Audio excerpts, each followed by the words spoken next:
What is going on, everybody? What is going on? What is going on? Yeah, we'll get 1 point. We'll do 1 point. We'll do 1 point. My bad, my bad.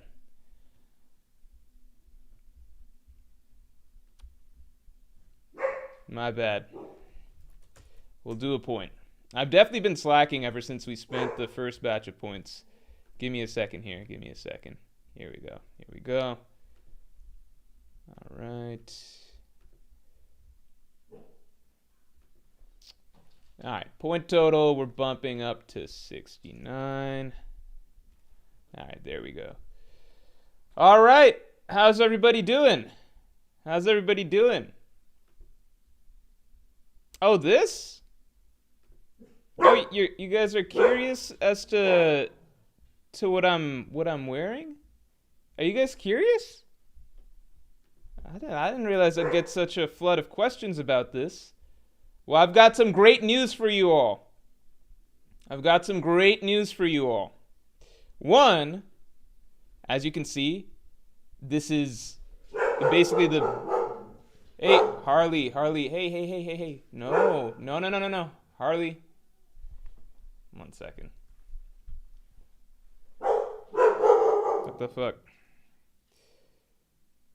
I'm missing something? Harley, Casey, stop. Okay. Yeah, as you can see, this is what the ice hoodie looks like. I'm not gonna lie. I think it looks fucking phenomenal. I think it looks phenomenal. I'm really happy to have this. Obviously, I guess, but this is literally the best hoodie that I own. Genuinely. In terms of quality, fabric, the weight of it, the stitching, all of it, this is the best hoodie that I own. And it's an anime-inspired hoodie. This is the best hoodie that I have. You guys can get it because this month, we're doing some big deals. So, the ice hoodie, in my opinion, isn't even the best hoodie that we've got. We now have the full Admiral trio. So we've got the ice hoodie, we've got the magma hoodie, and we've got the light hoodie. I personally like the magma hoodie best. I do not have that in my physical hands at the moment. But we've got the full trio of Admirals. And so this month, if you found it a bit of a stretch to get the ice hoodie, we're doing a discount this month because we're launching the full Admiral collection. So one, all hoodies are $80 off. And two, you can buy, if you get two of the hoodies, you get the whole set.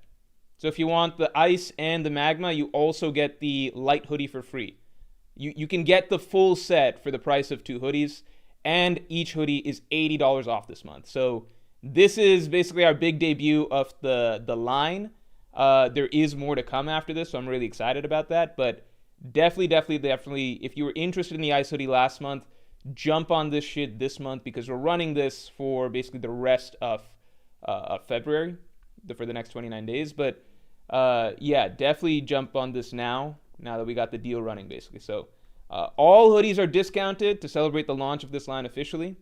And you can buy two, get one, so you can get the full set for the price of just two discounted hoodies. So definitely get that.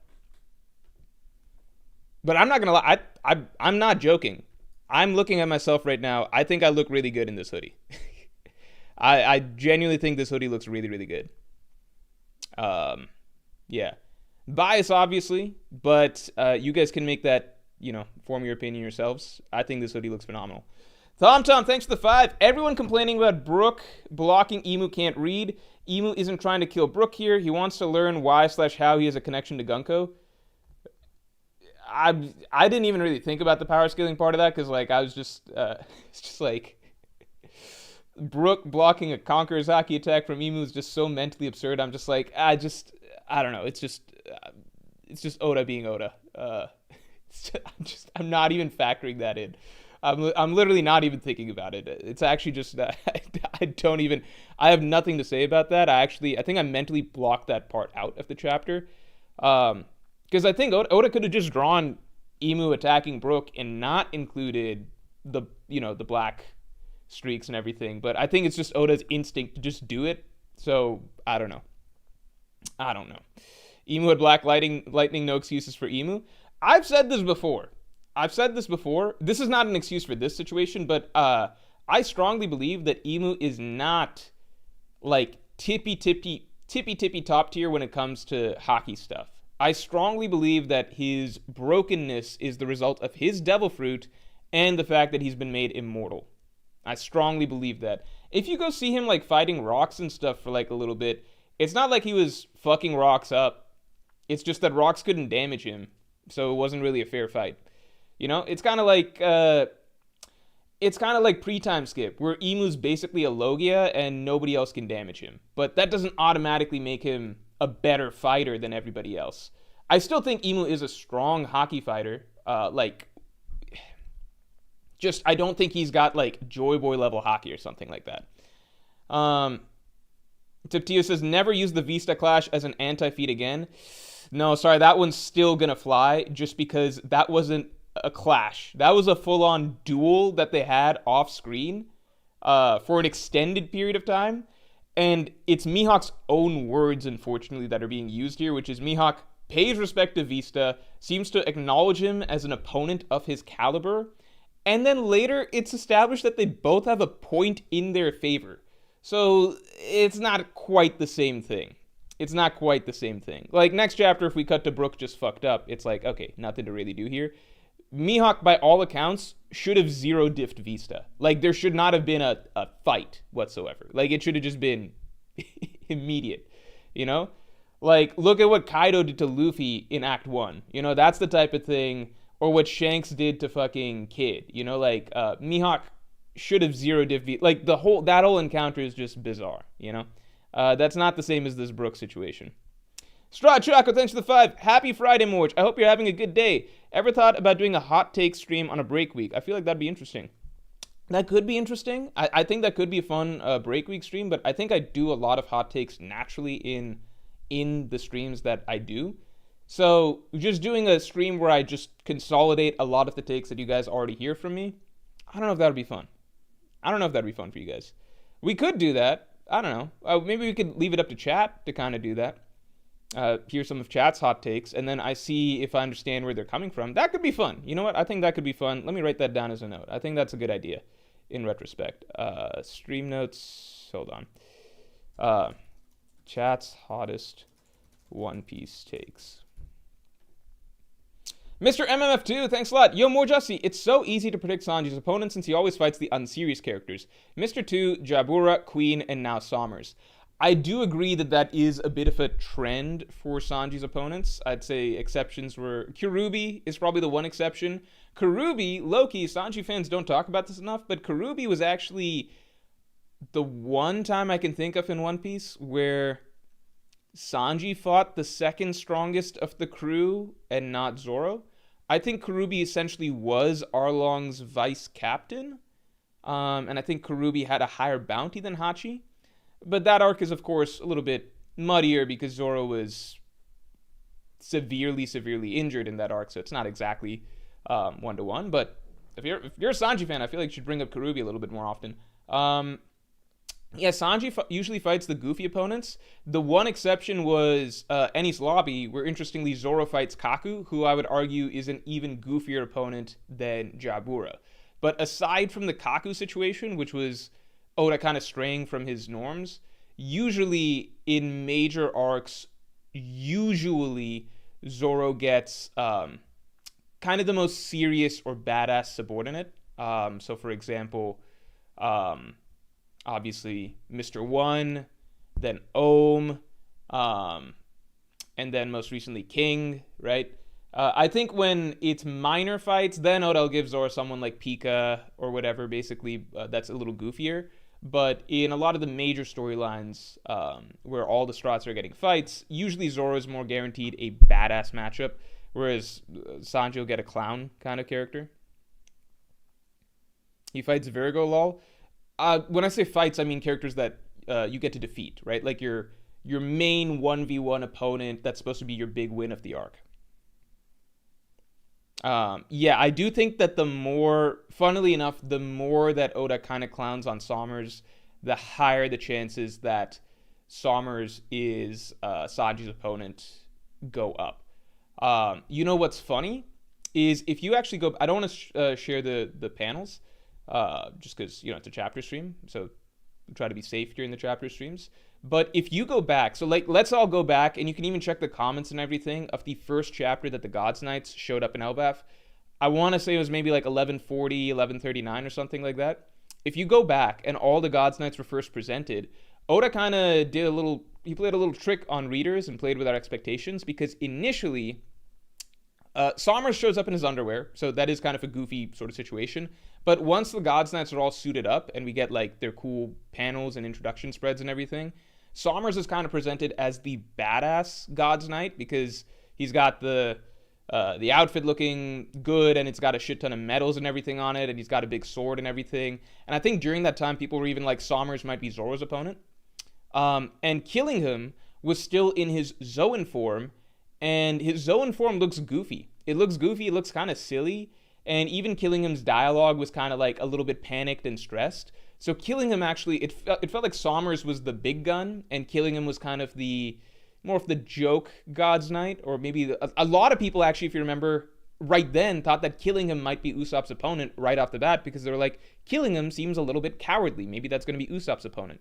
Then, as the arc progressed, we got a little bit of a swap, wherein the further Elbaf has gone on, the more Somers has seemed like kind of the goofier, more clownish of the two Gods Knights. And Killingham, his ability is actually insane, and two, his design is one of the sickest and most intimidating, traditionally badass One Piece designs that we've had in a long time, right? So Oda was kind of playing us a little bit when he first showed us Killingham looking a little bit goofy and having that sort of goofier dialogue. I still think that Killingham is going to be an Usopp opponent. I believe it's going to be a team situation to take down Killingham, but I do think Killingham is going to be an Usopp opponent. I just think that the reasoning for that has changed. Early on, it was kind of like, oh, Killingham, he seems like this goofy, kind of weak, kind of cowardly God's Knight, so maybe that'll be Usopp's mirror match. But now it's kind of like, okay, Killingham's kind of like this nightmare type character, but it would still be a good matchup for Usopp, just a more serious one now. Taptio, thanks for the 5. Is Gunko the princess figure for the final war instead of Vivi? Especially since I think Vivi being the princess would be a repeat and not interesting. I don't know how much of a princess figure we're necessarily going to have in the final war. I think the whole story is a little bit bigger than that at this point, to have a singular princess figure. But if Oda wants to go that route, I wouldn't be surprised if Vivi kind of plays that role again, because Vivi is the character that Imu already has his sights set on. I suppose Imu does have his sights set on Gunko as well. Both blue-haired women, which is interesting. But I do think that, Vivi, I think part of it is just that the final war, I feel like it's set to bring together the storylines of so many established One Piece characters. Like, you think back to the big spread of characters Oda had in the Vegapunk speech, and in that spread, it's a lot of characters that are established, right, in the story already. So I feel like it's easiest to work with characters that we've already sort of had. Vivi has never been put in a position where she's been kidnapped before, I think. Oh, she kind of was in Alabasta, kind of, but she got free. I don't know. In the Mr. Prince scenario, it wasn't the same thing. Anyway, I think just working with a character we already know could be stronger than introducing. I think it's a safer bet on Oda's part, because you never know if you're gonna get, like, unless Oda's very, very confident in his in the storytelling that he saved. If he's trying to introduce a new emotional center for the final arc of all things, because that's usually what the princess's role is, right? She's usually the emotional center of a storyline. If you're trying to introduce a whole new emotional center in the final arc, and that's like the storyline to end all of One Piece, you gotta feel very confident that you've saved your absolute best for last, and I think that's hard to guarantee. I think that you just look through past One Piece arcs, like, Oda's never gonna know how well a certain backstory hits, or whether or not readers actually really end up loving a character. So I think, a long way of saying that I think working with Vivi, who's already kind of played the princess role for Alabasta, and now she's clearly a centerpiece in the final war. the apple of Imu's eye. The Straw Hats all really care about her, at least the ones from Alabasta really do. They were already ready to go to war with the world government for Vivi when they thought that she'd been kidnapped by the world government. I think that's just a safer play by Oda to some degree, but you never know. You never know. I'm sure that Princess Shuri's backstory is going to be very sad. I think it's going to be very similar to Loki's backstory with killing Harold. I think we just got to wait for that to play out. Tomorrow's video will elaborate on that. I also wouldn't be surprised if we don't have a singular princess figure in the final war. Because I think back to certain arcs, so like Skypiea, for example. Skypiea was a big storyline about defeating God and everything, but it didn't treat Caunus as the centerpiece of the arc. She was kind of the first friend the Straw Hats met to really bring them into the fold.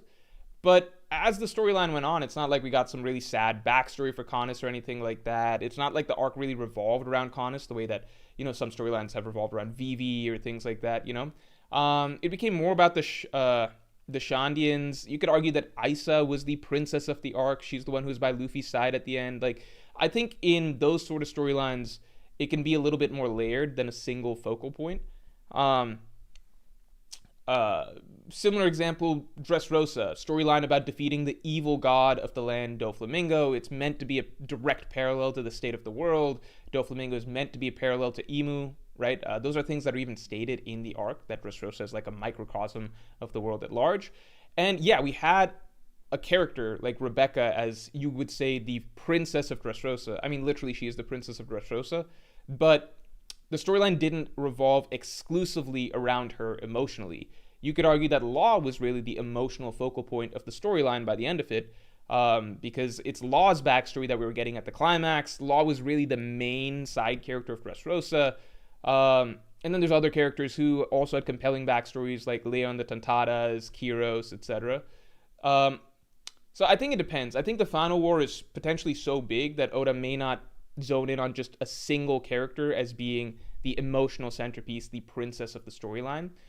Flip side, whatever Oda does, however the route he goes down, I would say that for me personally, I think that a lot of my personal favorite One Piece arcs are ones that are generally centered around a single character's plight that really draws everybody in, because it really unites a lot of the emotional focus of the story. So for example, Nami in Arlong Park, that helps really concentrate the emotion for all of the Straw Hats around saving Nami.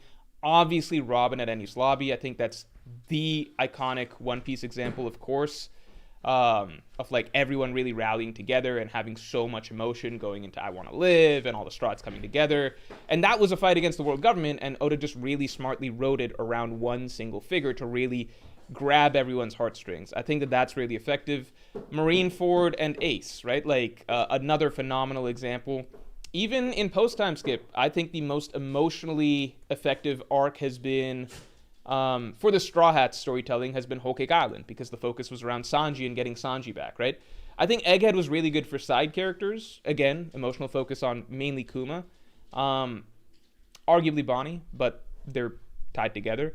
But the Straw Hats weren't really emotionally drawn into that storyline that much. But anyway, I think that's a recurring... Casey out? Casey out? Good girl.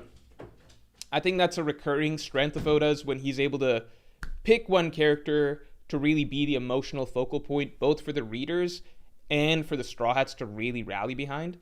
I just think that he's been very effective in that in the past. I think when he tries to do a lot of different things, those tend to be somewhat less emotionally moving storylines for me, because the focus is just a bit more scattered. That's maybe a personal preference. Anyway, a lot of discussion. A lot of different points I just ran through there, but you know, just getting my thoughts off. Let's get the stream likes up to 50 real quick. Brim, thanks for being a Yonko tier member for 16 months. Hey Morge, how do you see Shanks coming into this arc? Maybe as a post-Enies Lobby style role. I could see Shanks... So here's the tricky thing. Shanks coming through in this arc would be really cool if he were to come in a way that's kind of a clutch save. I think that could be really good if he comes in as a clutch save at the end. But... I I don't know how it'd feel if like Luffy needs to be saved by Shanks at this point in time in the story. I think that would defeat a lot of the purpose of Luffy's growth so far, you know? So while I think that would be cool, I don't know if that's necessary right now. And the other part of it is that the situation right now at Elbaf, aside from Emu, is actually very doable, right? It's really doable because all you really need to do to solve this is basically take out Killingham, take out Sommers, and get Emu out of Gunko's body. I've got a whole video on that scenario coming out tomorrow. So it doesn't feel like an overwhelming situation. It's overwhelming in terms of numbers, but in terms of the actual number, a lot of those numbers are manufactured, right? Like the Dami Reversi giants aren't actually evil, right? They just need a spell to be undone. Those giant nightmare creatures, that's just a product of killing them. So the actual number of foes here is very small. It's just Emu, Killingham, and Sommers. And Emu's, of course, God, unbeatable, but he can be driven out. We already saw this chapter, Gunko fighting Emu's influence. So it's a very doable feat. So I don't know if Shanks would be needed to save them. I feel like this is something they should be able to pull off on their own. And on top of that, yeah, just Shanks saving Luffy again for what, like, how many times does this make it? I don't know if you would count the Wano time when Shanks drove off Green Bull, because I think they would have handled Green Bull fine. But, you know, it was a nice assist, you know? So at this point, it's like, I would love for Shanks to show up and the Bartolomeo situation to actually be a problem that is presented in the story, which is Luffy hearing about what Shanks did to Bartolomeo, and Luffy standing up and being like, you can't do that to my friends. Because that's what Shanks taught him in the first place in Chapter 1 of One Piece. The one thing you can't tolerate is someone basically harming your friends, you know? And Usopp tried to kill that. So, you know, Usopp tried to kill Bartolomeo. Tiptio, thanks for the 2. Specifically to get the Straw Hats into versus Emu. I mean, like, Emu's after Vivi as well, right? So that the same outcome can happen. The Straw Hats were ready to go after the world government for Vivi already, we saw. I think just recently, you know? Gaming Fanatic, thanks for the 2. Brook Go Handle Roger is canon now. Oda, what the fuck, man? That was kind of wild, but look, it is...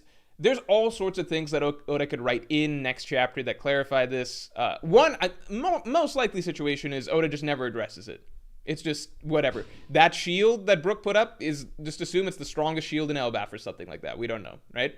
I imagine Brook's not going to last long against Emu, but just showing him blocking an attack is kind of crazy, right? With how much Oda's made a big deal out of Conqueror's Haki. Like, think about it like this.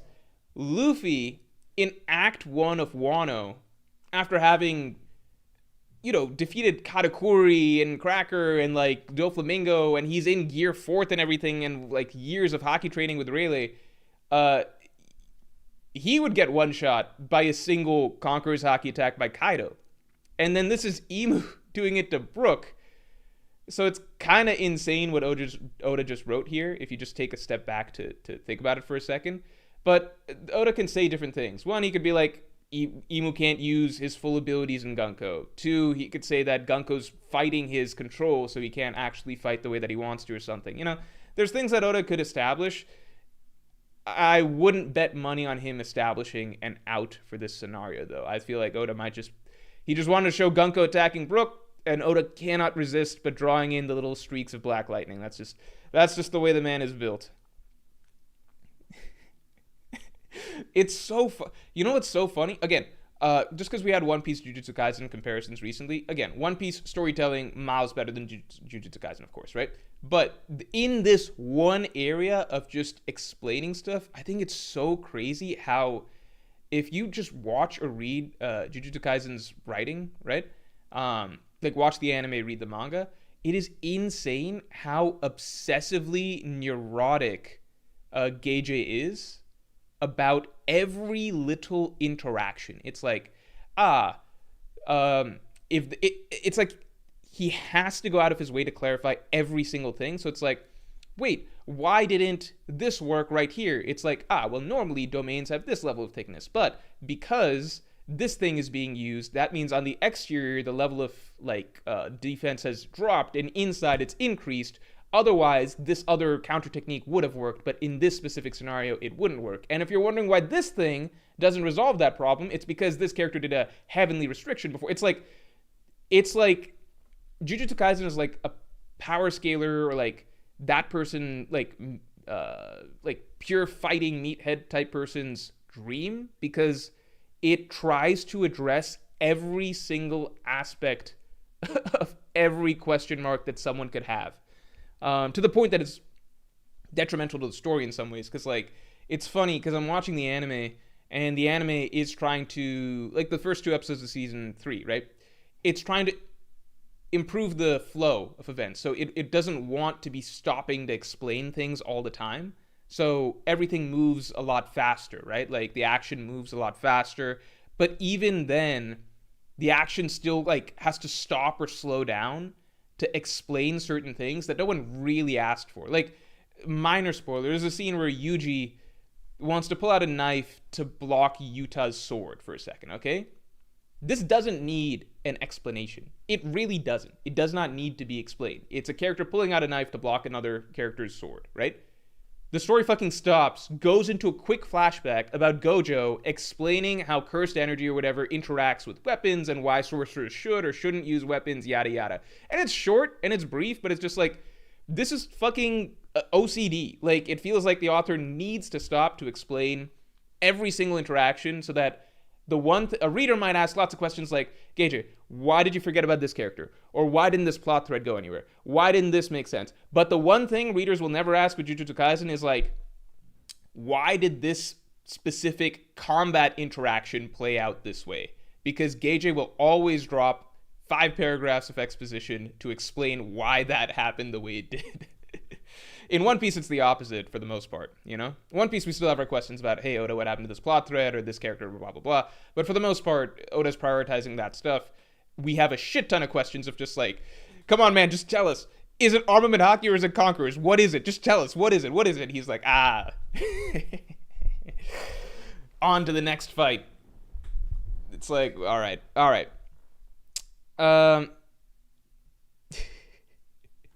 Let's get the stream likes up to 50 real quick. Justin, thanks for the 5, man. I like to believe that this battle will help the crew grow invested in bringing down Imu in the war, thus steeling themselves for what lies ahead. Yeah, I'm really looking forward to them just finding out about the existence of Imu. I don't know how much that's going to play into their desire to defeat him. I do think this is important for this to happen, this encounter with them and Imu to happen here, because the Straughts usually need a personal reason to hate another character and to view them as a villain. Imu showing up and basically like trying to enslave an island of their friends, the Giants, that's a really, really good starting trigger for the Straughts to at the very least be like, we do not like Imu, we fucking hate this dude, right? Because the Straughts hang on to that stuff, right? Because, you know, Crocodile tried to take over Alabasta, and he did all that stuff to Vivi, and that really pissed Luffy off, right? So, fast forward to Impel Down, and when Luffy runs into Crocodile again, he's like, fuck this guy, we are not bringing him.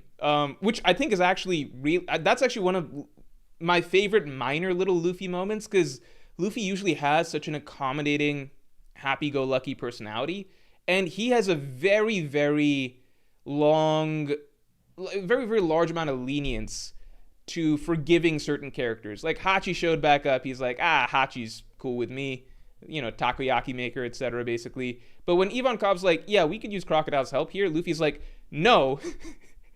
It's so funny seeing, like, Luffy be, like, the straight man for a second. He's like, no, fuck that. We are not bringing this dude. Do you know what he did to Alabasta? So Luffy holds on to that stuff.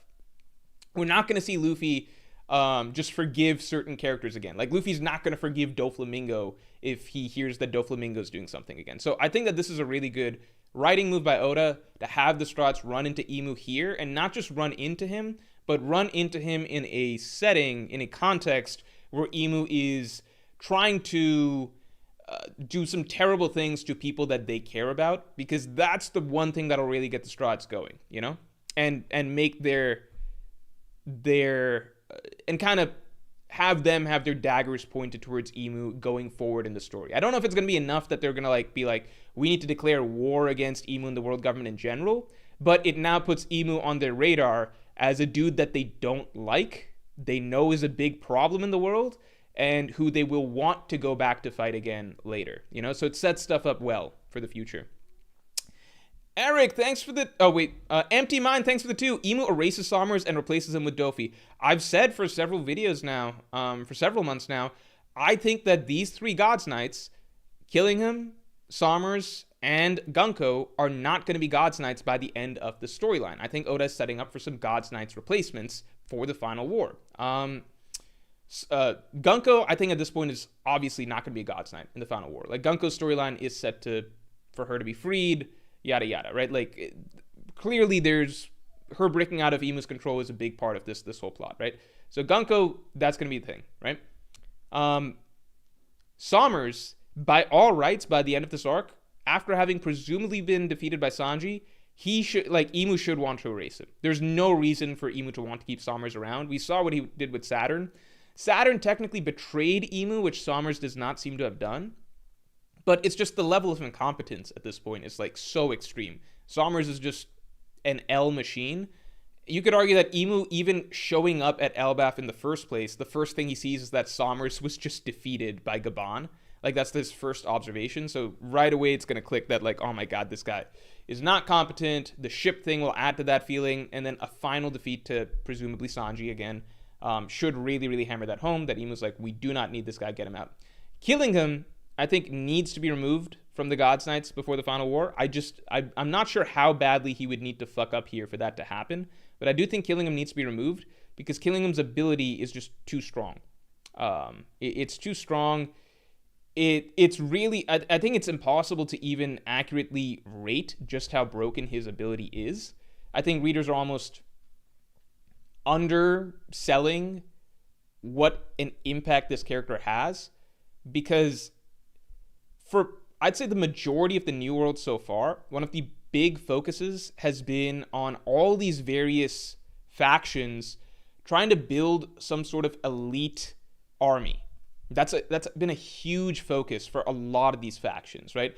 We spent we literally spent Punk Hazard through Wano, so a good like 250 chapters focused on this, in retrospect, ludicrous plotline of trying to stop Kaido from building, get this, his army of gifters. His army of gifters. That's what everyone was so... Like, we literally spent, like, Punk Hazard going to Dressrosa, spending 100 chapters there, and then for, like, a large bulk of Wano, the big worry was, like, Kaido, he's building this army of fucking gifters. Like, Speed and fucking Crab Face or whatever. It's like, oh my god, what will the world do? And get this, one out of every... It's got a 10% success rate of making a character from fodder to slightly stronger fodder, right? It's a fucking joke, but the story treats it as though this is like the end of the world. Like, if Kaido builds this full army of gifters, he will have a huge advantage in the coming war. It's like decades of Kaido's work, decades of Doflamingo and Caesar's work, and 250 chapters of our time spent with the main threat being treated. How do we destroy Kaido's supply of these Smile Zoan fruits? Because we've got to pretend that this is a huge deal, right? Killing him in 30 minutes has built an army where I would say a single one of his creations would eat Kaido's entire army of gifters.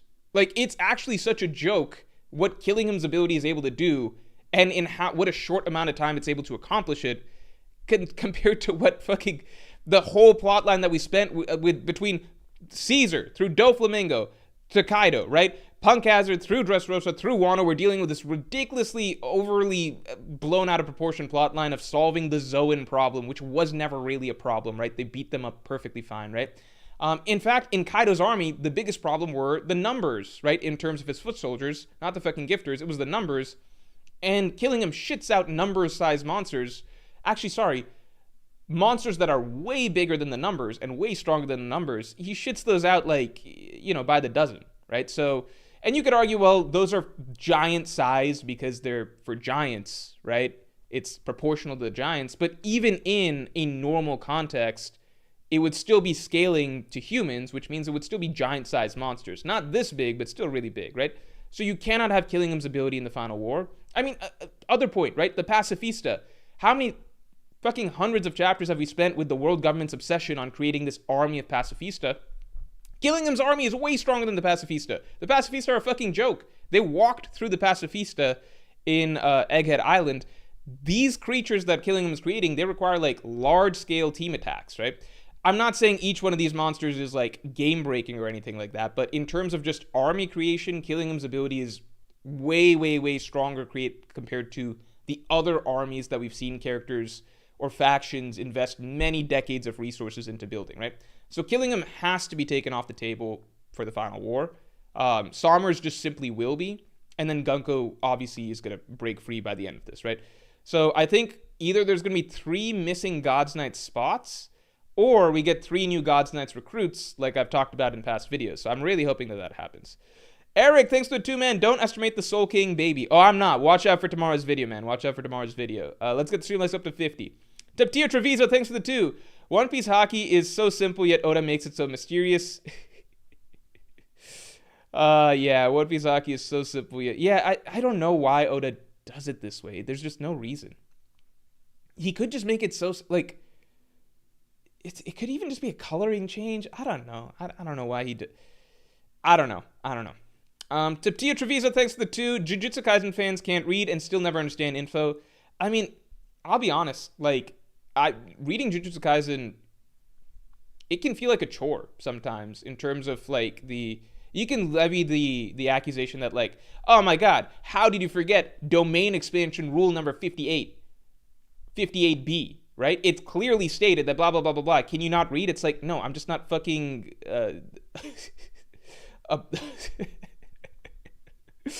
I've just got better things to keep in my memory than that, like he will give like pages on pages of explanation of like his concepts and new rules and rules, and it's like you can say like, oh well, if you didn't like follow all those rules or remember the rules that were established 3 chapters ago, etc., you can't read. But it's also just like, no, it's like a lot of rules.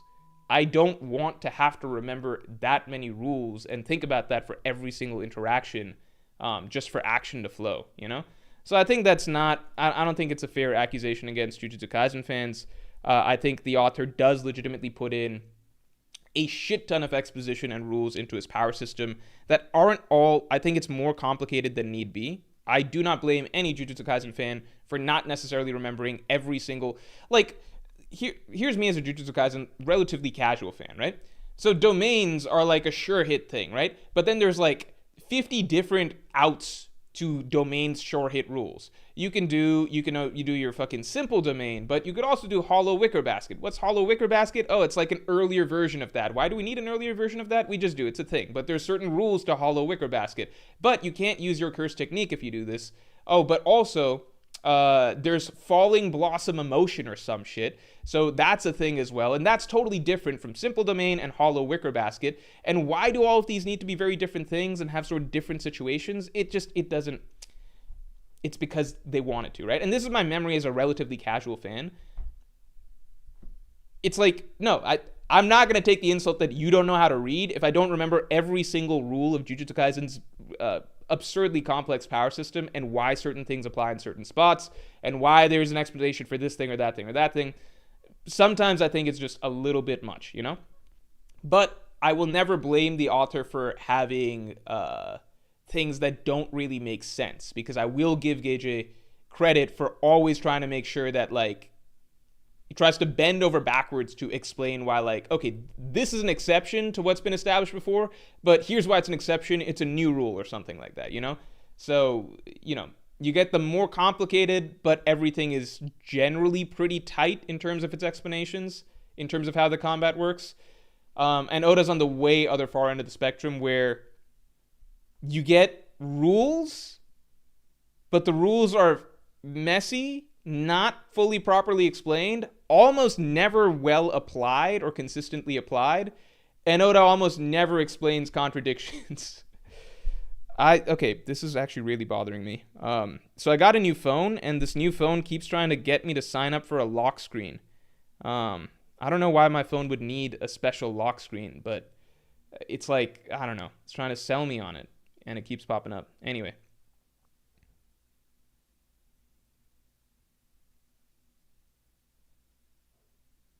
Virgil says, I strongly disagree that Gage is trying to make sure everything is explained.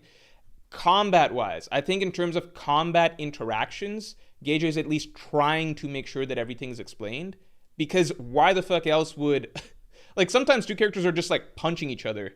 And it's like, well, why is this character able to keep up with that character in terms of, like, punching or something? And then he'll drop, like, 5 paragraphs trying to explain why, like, well, this character is using this application of cursed energy, while this character's physical stats are better, but, like, it evens out because of this or this. Like, I think that there is an emphasis there in Gage's mind and, like, trying to explain why combat interactions make sense. Even if you think that there are some holes, that's fair, but, because, again, I'm not, like, a super Jujutsu Kaisen enthusiast, so I'm not going to know all of the holes. But I know fucking reading Jujutsu Kaisen or watching the anime, the amount of exposition that is dropped in the middle of fights to explain interactions means that the author is very obsessive about trying, at the very least, to make sure the power system all clicks. Weirdly, I don't see reason for Hunter x Hunter, honestly. Do people criticize Hunter x Hunter's power system? I think Hunter x Hunter's power system is that's the closest power system in manga to Jujutsu Kaisen's power system in terms of, like, number of rules. But Gege is definitely much more obsessive about explaining new rules than even Hunter x Hunter is. And again, more rules or less rules doesn't mean better, right? I'm just saying that Gege is very, very focused on that. I think that Hunter x Hunter, to some degree, like, it'll spend a lot of time explaining certain concepts in Nen, but then they become less important later on, or they're not referenced again. I think that there's some like, I'm not saying that Hunter x Hunter is not good at that. It is good at that for the most part, but when I'm rewatching some stuff from earlier Hunter x Hunter, let's say things that are explained in the Tower arc, or even during the Island arc, right? The Greed Island arc. Even in those arcs, like, there's certain things that Gon and Killua spend, like, days or weeks training that really aren't a big part. Like, they're not really referenced in combat later, you know? Like, there's things that you can point out in Hunter x Hunter that it's like, wait, I thought that this was supposed to be a thing, or you made a big deal about how enhancers overpower this or whatever, but now this fight doesn't. But, like, there's more things. I think Gege is much more consciously aware of, like, every single thing that I explain, I have to try and make it consistent with everything I explained earlier or whatever, and Gage's solution is generally to add more and more rules, you know? Anyway, JoJo's is the opposite direction, where JoJo's basically decided post part 2, it's like, wait, what if we just had fights where, like, there's essentially no rules? And that's what stands are. Stands are just whatever Araki comes up with. Whatever Araki comes up with, it's like, this stand just declares that you can do this or that or whatever, right? Like, this stand just declares everything's upside down. Is there a limit to it? There's no limits. There's no costs, right? Like, a lot of these stories have costs, like how much cursed energy, how much nen, right? Like, you can tire yourself, right? Stands are just fucking whatever. You know what? Stands kind of remind me of, it kind of remind me of, like, this might sound weird, but, like, if you've played Yu-Gi-Oh, you would know what I mean, which is, like, like, there's games that are like Magic and to some degree Hearthstone, right? I'm not a huge Magic player, but I know the gist, right?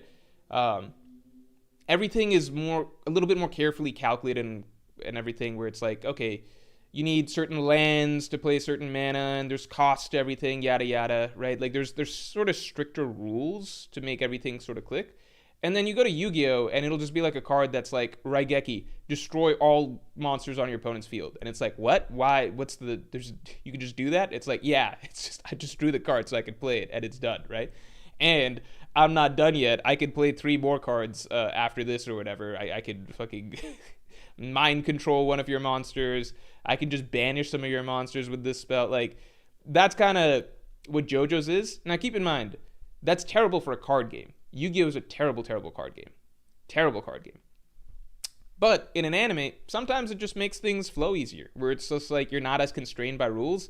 That's why Araki is able to literally every single like chapter basically have a stand fight, and then stand fight concludes. Maybe you get a couple chapters in between of some storytelling, and then you're on to the next stand fight. It's just back to back to back to back stand fights. That works in JoJo's because he's not having to think about as many rules, right? He comes up with new rules for every stand fight. So there's less conflict. Like, he doesn't have to figure out like a thesis before he writes any extensive, like Hisoka's big fight upcoming in the manga anime. I don't really want to spoil it or whatever, but Hisoka's a big fight that's coming up. And you can tell that there was a shit ton of thought and like scripting, re-scripting, whatever from Togashi that went into that fight to make sure that everything sort of flows. But with Araki, he just comes up with it as he goes, it feels like really. And anytime certain stand rules are established, they're usually broken later on down the line. I think there was stuff about like stands used to be able to shrink down, they can't shrink down. There was some stuff established about how like there's no such thing as a mirror world. That's ridiculous. But then later on, there's a stand that can create mirror worlds. I don't know. Anyway, Grizzly Adams, thanks for the 10. Morge, through your predictions, you've basically given every single world government opponent to a side character. Do you see the Strahds effectively riding the bench until Blackbeard makes his move? What is their role? So I do still believe that the Seraphim will be Strahd opponents. Whether the Seraphim are controlled by the world government or whether they're controlled by Blackbeard, I think that those line up really well as Strahd opponents. So, I think that either way, either route that we end up going, I don't see the Strahds riding the bench until Blackbeard makes his move. I think that no matter what, the Strahds are going to be the final set of fights in One Piece, I think, will come down to the Straw Hats. I just do think that their matchups are more likely than not going to be the Seraphim. And the Seraphim are set to be, that caliber of opponents. And just if you look through the story, the amount of build-up towards the Seraphim is just fucking insane. So either the Seraphim are on Imu's side or they're on Blackbeard's side. There's one other route that I would say that's possible for the Strahds if they're to be fighting the world government. Like for world government opponents, right? Let's say the Seraphim don't go to the Strahds, right? Let's say they don't. Dami reversied characters by Imu, I think, is the next highest likelihood for Straw Hat final opponents, personally.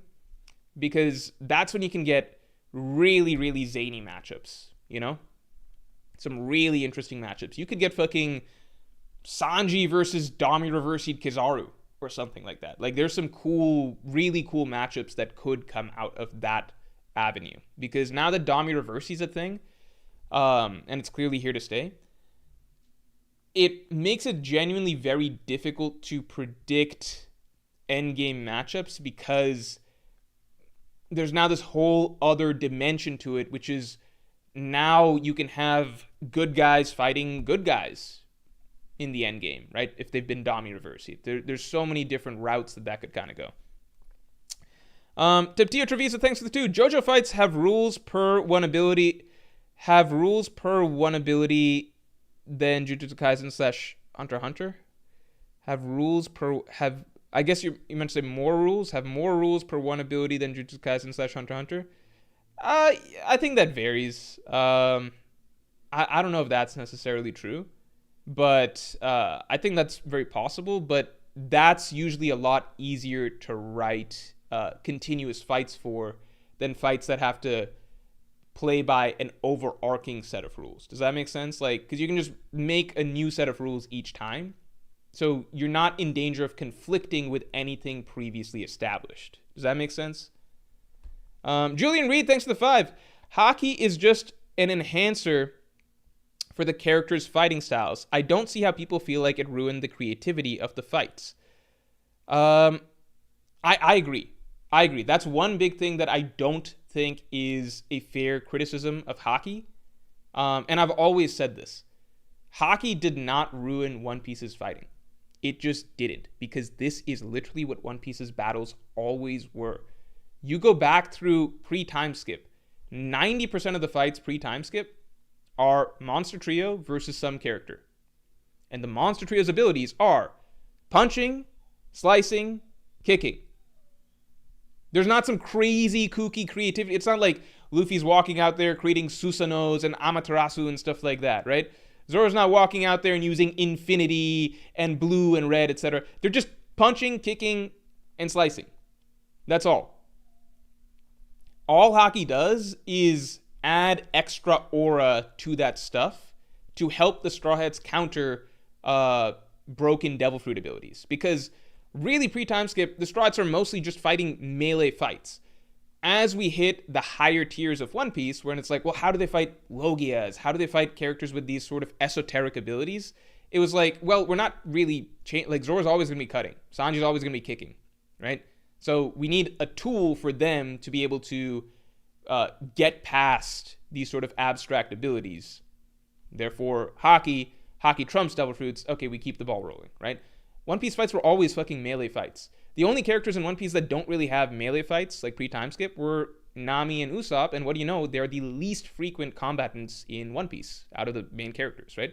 So I think that's a dumb complaint that, like, we really lost something with Haki. It's like, what are you talking about? Look at all of Zoro's fights pre-time skip. Look at all of Luffy's fights pre-time skip. Even when Luffy pre-time skip was fighting a character with, like, a little bit more complex Devil Fruit ability, like Crocodile or NL, right? The solution was usually just, like, take that complex ability off the board. Like, oh, what do you know? NL's lightning just doesn't work on Luffy. So Luffy versus NL is effectively Luffy fighting a guy with a trident. Luffy fighting a guy with a trident whose ability is observation Haki, by the way. Haki, right? You look at Luffy versus Crocodile. It's like, once we get to round 3, which is the actual main battle of Luffy versus Crocodile doesn't even fucking use any sand attacks. He pulls out a fucking hook, and they're fucking boxing for like 90% of the fight. Then Crocodile does like 2 sand attacks at the end that Luffy actually just literally punches through, and then that's the fight. That's what One Piece combat is. It is stupid to say that Haki ruined creativity of One Piece fights. One Piece was never Naruto, never Bleach, never Jujutsu Kaisen, never Hunter x Hunter, never JoJo's. That was never its thing. It was simple combat, all right? Haki actually is necessary to maintaining the core concept of One Piece fights, right? It's necessary to maintaining what One Piece fights always were, okay? So that's not the issue that I have with Haki and what most people have with Haki. It's that why then try to add extra layers and rules to it? Like, you look at Hyogoro's explanation back in Udon, where Oda's starting to add extra layers to, like, okay, so what you're doing is normal armament, but then here's level 2 armament, and then here's, like, level 3 armament, and then Luffy later on learning that can be applied to conquerors and stuff. That stuff seems like a fucking joke at this point, because it's like, we have almost no indications or consistency when characters are using which level of what. It kind of just feels like big Haki punches at the end of the day, and the level of which that they're using is irrelevant. All that matters is, like, is it armament or is it conquerors? And then even in that regard, there's debates as to which one of the two is being used, you know? Eric, thanks for the 2. Rules are pointless if you have to caveat them. Rules are pointless if you have to caveat them. Yeah, I would agree that I think that Jujutsu Kaisen has, like, it'll set a rule and then it'll have, like, 10 caveats for it. But, you know, like, I think I think Hunter x Hunter fights, JoJo's fights, Jujutsu Kaisen fights are all great series for fights. That's all I'll say. I think you can bicker all day about which system is best or whatever. You know, you can argue all day about which system is better, right? More rules, no rules, somewhere in the middle. You know, I don't want to get into all that. I do think that, like, overly complicated is not good. I think on the JoJo's end of things, it does allow for sort of, like, infinite creativity because you can make up whatever. But at the same time, the thing I would say with JoJo's is that the quality of the fights is very up and down compared to the other 2 series because Togashi and Geiji tend to put more thought into their battles. So JoJo's can have some phenomenal fights and phenomenal stand battles, but when you're looking at a given JoJo's part or JoJo's arc, and you're like, okay, well, that one was kind of lame, and that was lame, and that was like, if you look at it in totality, JoJo's fights are very hit and miss, because it's kind of just whatever was going through Araki's brain that given day of a week, and maybe it was gold, or maybe it was fucking stupid, you know? Tio Treviso, thanks for the 2. Current Hunter x Hunter arcs have chapters explaining one ability. Yeah, but we have not really had fights in the current Hunter x Hunter arc. I'm really curious to see where those go, because the explanations have gotten really, really, really developed in Hunter x Hunter, but they've been more so about explaining, like you said, like explaining certain abilities or whatever. We've not actually seen stuff go into combat just yet. I'm very excited for Hunter x Hunter to come back. I really, really love the current arc is shaping up to be my favorite Hunter x Hunter arc. I think it's not going to be as great in terms of like whatever literary merit or whatever as the Chimera Ant arc, but in terms of just like a really gripping plot, I feel like the current Hunter x Hunter arc might be it for me.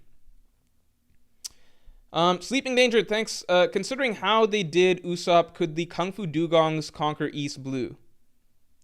I don't think so. I think there's a lot of characters that would fuck them up in the East Blue. I don't think Usopp is the best barometer. Tio Treviso, thanks for the 2. Why One Piece critics don't get Haki's thematic importance? Because thematic importance isn't the only thing that matters for a combat system. I agree Haki is great thematically. Like the idea of literally your strength. Like One Piece has always been a story about strength of will, right? That's the greatest strength you can have in the story. And then turning that into your literal power is thematically really, really good. Nobody complains about Haki's themes. The themes can be airtight conceptually. It's when all the... That's not the complaint, you know? That's usually not what people are complaining about. Cadmus Monkey, thanks for the 5. How can we think Imu won't be a greatly written character if he mirrors Doflamingo? I feel like NL to Dofi to Imu is Oda improving his goddish character writing. Hey, maybe that's possible. One thing I would say already is that like a simple difference to me is what we've gotten of Imu so far. So Doflamingo was one of the most fascinating and popular One Piece characters long before Dressrosa. From his initial, like his very first scene, readers were captivated by Doflamingo at the Shichibukai meeting. And then you just continue on. The next time you see him, it's with Bellamy in chapter, I think, 303, where he's the first character talking about the new age that's coming and everything like that. Like Doflamingo is kind of this herald of the times that are changing, right? And then you hit Marineford, and that's when Doflamingo stocks just like skyrocket. Like literally, this is way before, hundreds of chapters before Dressrosa.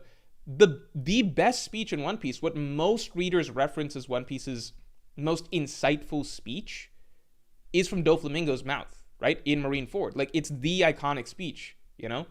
Marines are evil, pirates are righteous, justice will prevail. Like this is probably the single most... Oda is always really good at like writing really good, thematically, conceptually punchy one-liners, you know, like A Man's Dream Never Ends or whatever. But Doflamingo to date, I think, has inarguably the best actual full monologue in One Piece in terms of just philosophical ideas, right? Because that's usually not One Piece's forte, or that's not where Oda really tries to write. But Doflamingo is the first time that Oda really like put the pen down and was like, here's a speech on really what One Piece is about, like the core philosophical conflict of One Piece, right? The core philosophical idea that it's trying to tackle and portray to readers, right? And Doflamingo is the character to pull it off, right? So way before we get to Doflamingo, right? Way before we even have a concept of Doflamingo as like this king / god / devil of Dressrosa that's been ruling over its people, before we even understood that Doflamingo was going to be an NL parallel, but also an Imu parallel, Doflamingo just himself as a character was a fascinating character. Like one of the most fascinating, captivating characters in One Piece that readers absolutely loved.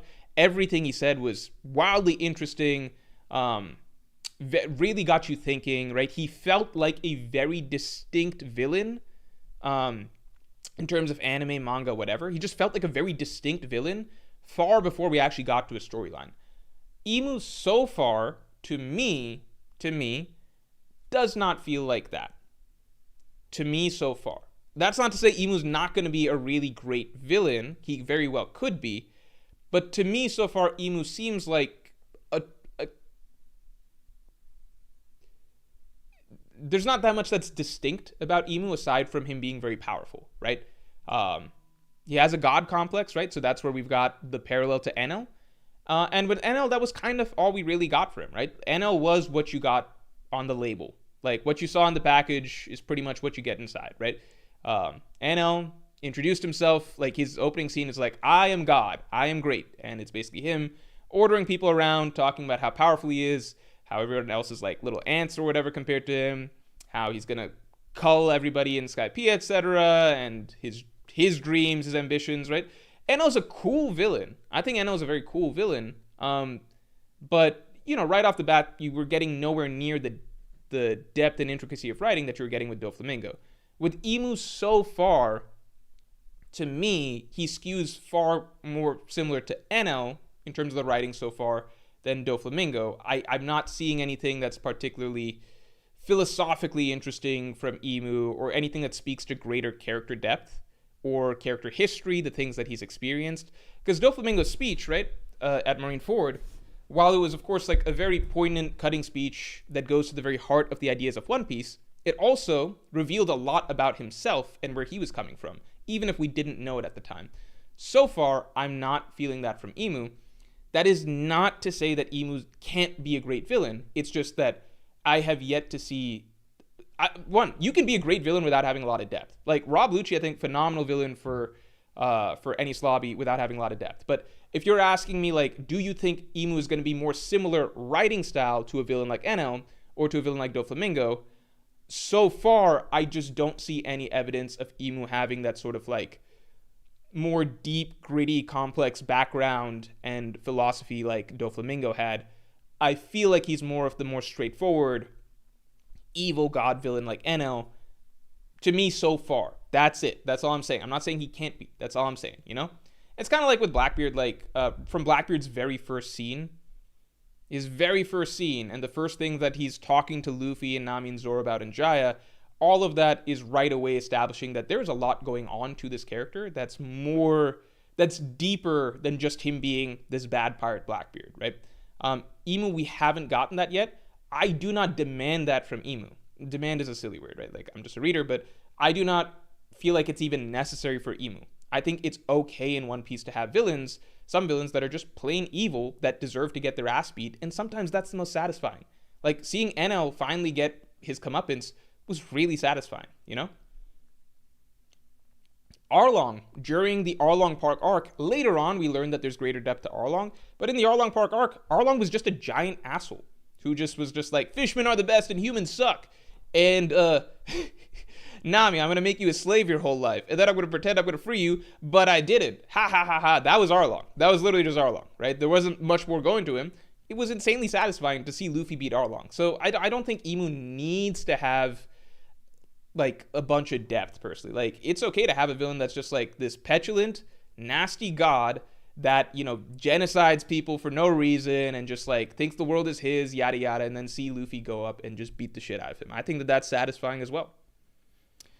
Deptia Trevisa, thanks to the 2. Is Killingham's Fruit the 4th best Mythical Zoan? Oh, that's a good question. I think it depends on purpose. I think, like, if your character, like...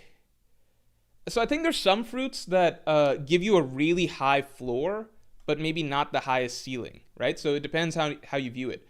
So, for example, like, I think Magellan's Fruit, right? Magellan's Fruit is a great example of a devil fruit that gives you an extremely high floor. Because from what we've seen, Magellan's not, like, the best physical fighter, right? But just the sheer fact that you can wield poison like that and splash poison around and it's basically going to fuck up whoever it touches, that gives him a really, really high floor, right? So, but then how do you compare that to certain fruits that,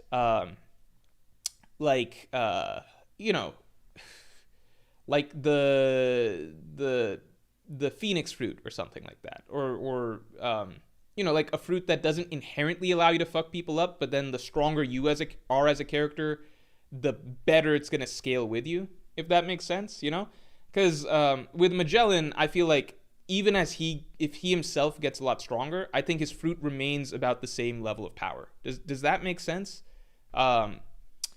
So I would say with Killingham's fruit, I think just straight up, like if you were to say which mythical Zoans give you the best floor, right?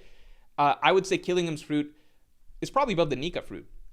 It might be like the second best after Emu's in terms of mythical Zoans, right?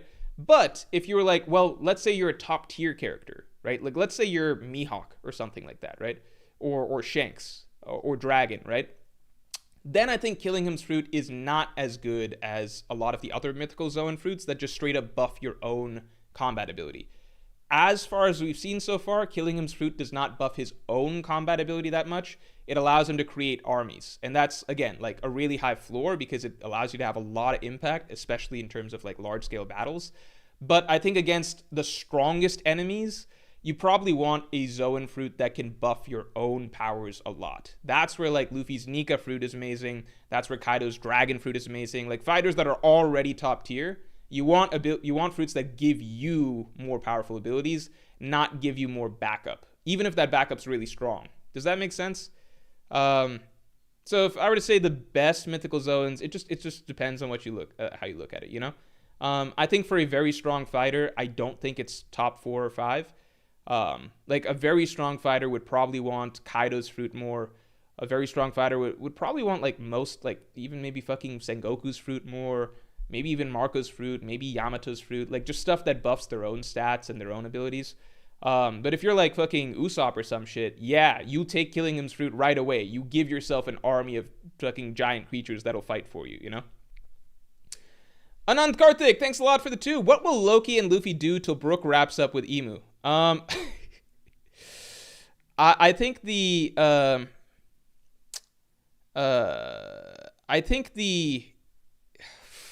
till Brook wraps up with Emu. I think Luffy and Loki should get in on that Emu action pretty soon, because I just cannot imagine, like, one attack is one thing, right, that we got this chapter, but I cannot imagine Brook holding out against Emu very long at all. I feel like Luffy and Loki should come up soon to save his ass or something, but I do think that Brook is going to be the key to resolving this whole plot by the time all is said and done. So watch out for tomorrow's video. I think this is going to be like seriously Brook's time to shine by the end of the arc. I don't think that this is his moment. I think that there's a lot of storytelling that has to happen first. But tomorrow's video will break it down. I think the Brook-Gunko connection is the key to running Emu out of Elbaf by the time this arc concludes, Father is more interesting than Emu by a good margin. I think Father's more distinct as a villain. I think Emu is the just straightforward idea of like a big shadowy evil guy. Father is a big shadowy evil guy, but in the context of like being this dad that's sitting there smoking a pipe while his like psychotic brainwashed children, the delightful kids or whatever, go to him as like their boss figure. I think Father's got a more interesting vibe, if that, like a more distinct vibe,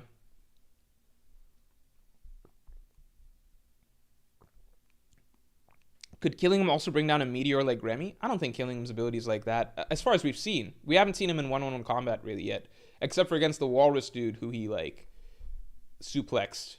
But as far as we've seen, it mainly brings creatures to life. It did bring that. He was able to pull that salt out of Somers' head, but he made Somers go to sleep first. So I don't know. Tiptio, thanks for the 2. Dofi's emu parallel writing makes a worst villain. I don't know what that means. Makes a worse villain? Makes who a worse villain? Doflamingo or Emu? John Connor, thanks for the 5. Emu feels very similar to the main villain from Full Metal Alchemist. Ancient evil, minions as parts from himself, possibly weak without stolen power. Ooh. Oh, you're talking about Father from that. I thought you were talking about Father from Codename Kids Next Door. I don't know why I went to that. I think that, I mean, we haven't gotten Emu's full story yet, right? So I don't think that it can be clearly compared to Father from Full Metal just yet. But I would agree it feels more similar. I did find Father... I personally found Father to be a very interesting villain, especially because it started, the story of like starting as this, this little homunculus and then growing to all of this stuff. But we haven't gotten Imu's full story yet, so I wouldn't make the comparison just yet. But sure, I would agree at a surface level it feels more similar. Julian Reed, thanks for the 5. Sanji's with Usopp's group now. When Gaban sees Usopp shooting peas and talking about mind powers instead of using Haki, he might black out in rage. I'm not going to lie. I've been defending Usopp for a long time. But I'm just like, come on, man. Like, everyone is waiting for you to do something here in this arc and have a big moment. Like, the fact that we're still getting the lies right now. And the tricky thing is, like, with Usopp's lies, I think they're most effective when they're actually funny. But sometimes if it feels like Oda's just having Usopp say a lie for the sake of saying a lie, even if it's just like the most dumb, simple, shallow thing, it can kind of be a little eye-rolling, because right now we really want Usopp to actually be the Usopp we know he can be. I call it like 10% Usopp, or like, you could, I guess, 1% Usopp. 10% Usopp is what it used to be pre-time skip, right? But the Usopp were like 90% of the time annoying, but that 10% where like the true him, his true potential comes out, it's the best character writing in the Straw Hats, not even remotely close, right? So that's what I'm hoping for. But right now it's just like the mind powers lie is just such a silly lie. It feels like, it's just, I don't know, it's just like Oda wrote a lie for Usopp to say that's just like the most dumb lie possible, just to have it as almost filler dialogue. And it's like, can we not get filler dialogue for Usopp right now, Tiptia, thanks for the 2. What if Gunko masks is just hiding her wrinkles? I don't think that's the case, though, because I think that Gunko should be, should be free from aging as far as we know. Maybe it's like injuries or something like that. I'm going to be honest, I actually didn't think that much about why her mouth is hidden. I don't know why, but I just haven't thought about it that much. Also, let's get the stream likes up to 100 real quick. Let's get the stream likes up to 100. Hamat, thanks for the 5. Need another long form video. I know the Wano shit is a meme, but these videos get me through, man. Another big analysis. I promise. I promise I'm going to do that video. I promise. But those videos do take a lot out of me the longer that they are. Activate God Usopp? Yeah. Unironically, Dr. Doofenshmirtz would beat current Usopp. Well, he has all sorts of crazy mechs and stuff, right? But he does also lose to a platypus all the time. But Perry's pretty badass. It depends.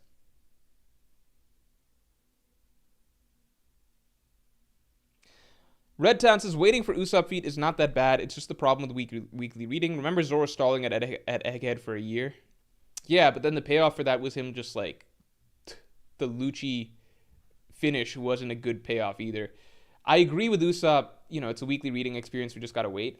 I've been saying, people bring this up every stream, every chapter, whatever, that Usopp being a bum, etc. I've been saying that, like, look, we just wait. Oda's got a moment coming for him. I'm very confident. But in between, if Oda could make Usopp a little bit less annoying, that would make me happy. Like, last chapter, Usopp didn't bother me when, he's saying, like, this is the Elbaf I know and love, yada, yada. Like, he's getting hyped about it. People are like, Usopp, you're a bum. I'm like, no, this is cool. This is good. Like, let's see what he does out of this.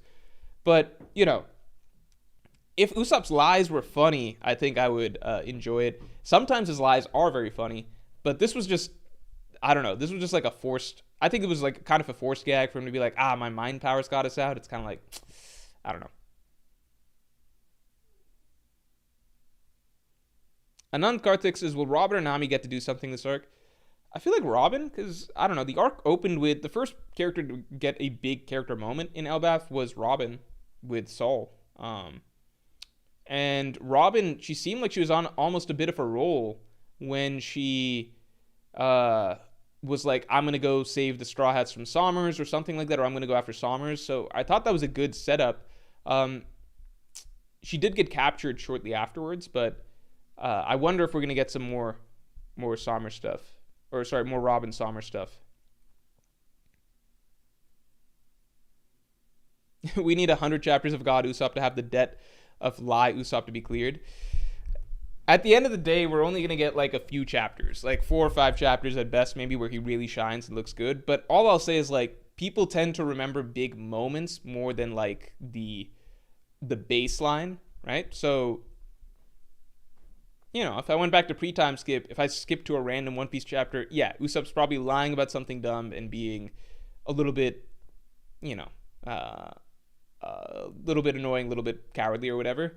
But that's not what stands out in my memory. When I think of pre-time skip Usopp, I think of, you know, my friend's dream is one thing I won't let you laugh at, you know? I think of him and Perona. I think of him fighting Luffy, you know? I think of Sogeking and Sogeking's cool moments. Those are the things that stand out. So, you know.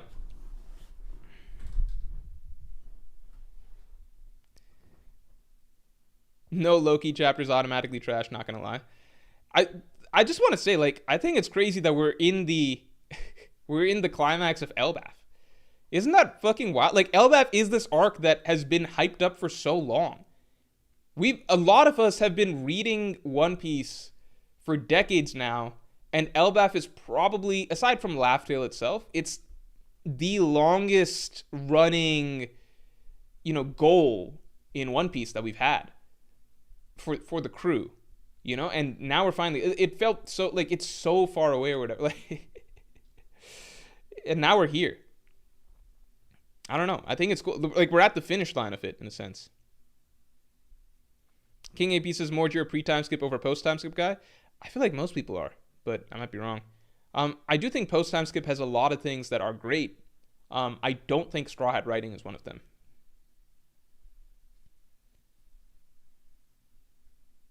And I do think, I'll also clarify this, I think that recent writing in One Piece, it's heading towards, I feel like the final saga has strong potential to be the best One Piece storyline.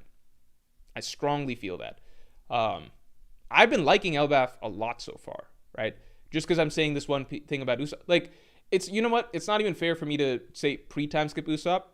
Usopp, some of his best moments were in Dressrosa, right? So let's just say Usopp post Dressrosa, which has been the last, you know, few hundred chapters, that Usopp has been not the best, I would say. But I think Dressrosa was a great Usopp storyline. Dressrosa is probably Usopp's second best storyline after Water 7 Enies Lobby, you know, because that one's just hard to beat. But I've said this in the last couple streams even, you guys I'm sure remember, I think my favorite chapter in Dressrosa period is Usopp sniping Sugar. That's my favorite chapter in Dressrosa. I also think it is easily the best Haki bloom moment in all of One Piece. I think that's Oda's best execution of that concept. Post-Obama Usopp lacking. Random guy, JV8CJ, thanks for the 5. Not excited to see Sanji fight Somers anymore. That guy sucks balls. I hope he's just a warm-up fight before joining up with Zoro against the Giants. Oh, I wanted to ask you guys this. What happened with Dory and Broggy? Do you guys think they're down? Do you think... What do you guys think? What happened to Dory and Broggy? They are defeated. They will keep fighting one another. They will fight Zoro. Other.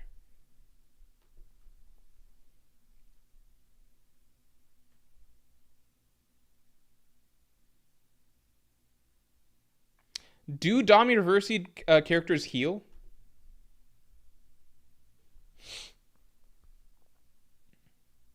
So I actually talk about this in my chapter review. I kind of mull it over. I don't know if Dami Reversi characters heal. I don't know if that was ever established. Is there evidence of them healing?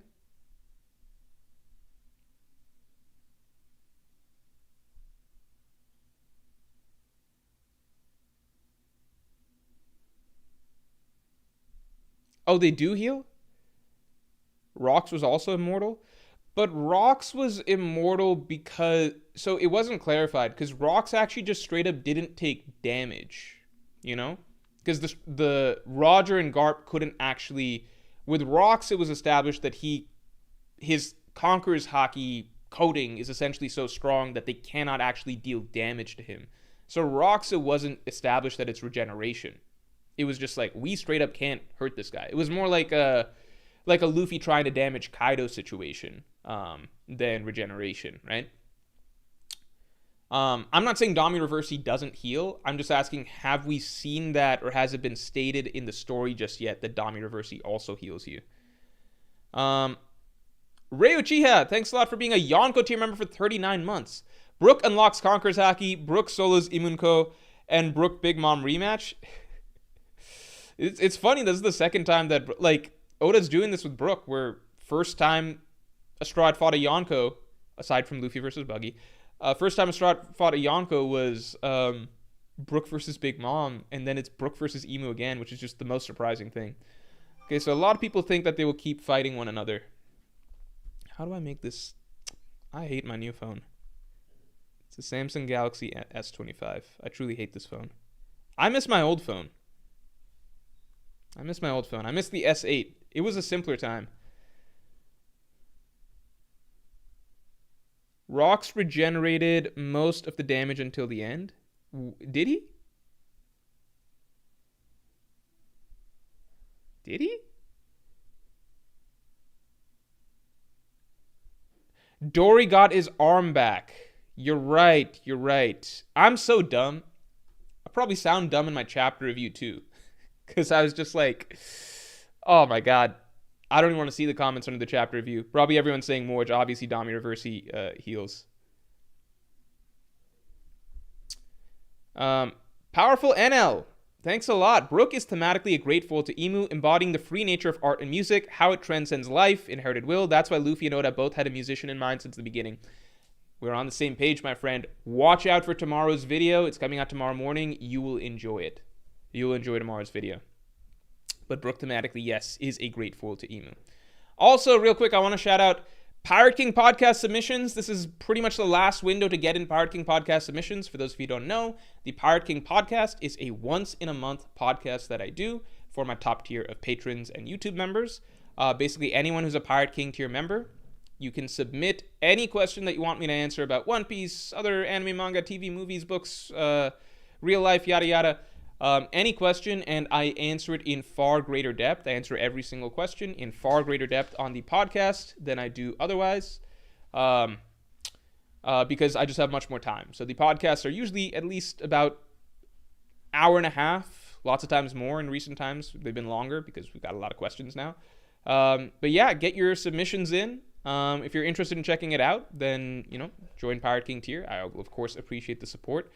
And you get access to all the previous Pirate King podcasts. We've got like 30-something of them now. Read chapter 1150 again.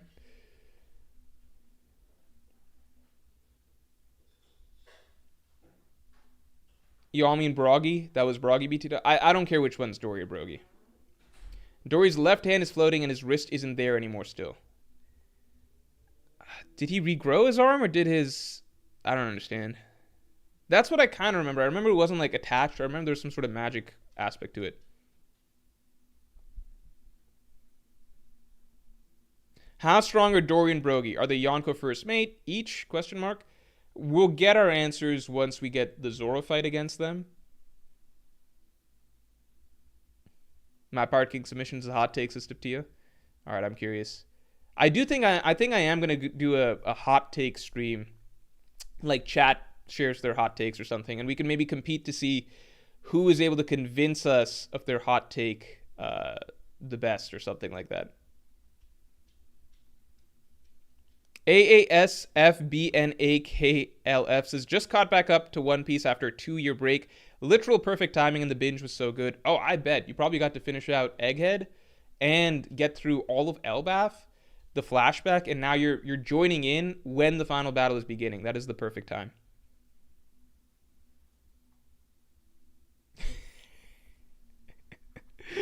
GDYY GDYY7 says Dory is stronger than Broggy. Dory is the right wing, looks traditionally cooler, and wields a sword. Broggy is the left wing, who is fat and uses an axe like Gaban.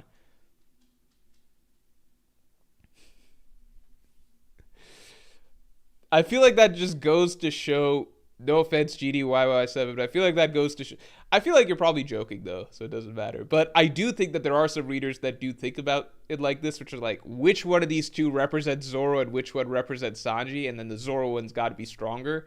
Despite the fact that canonically, after fighting each other for 100 years straight, it's a dead even tie. That's insane. That's actually really funny. Look scaling.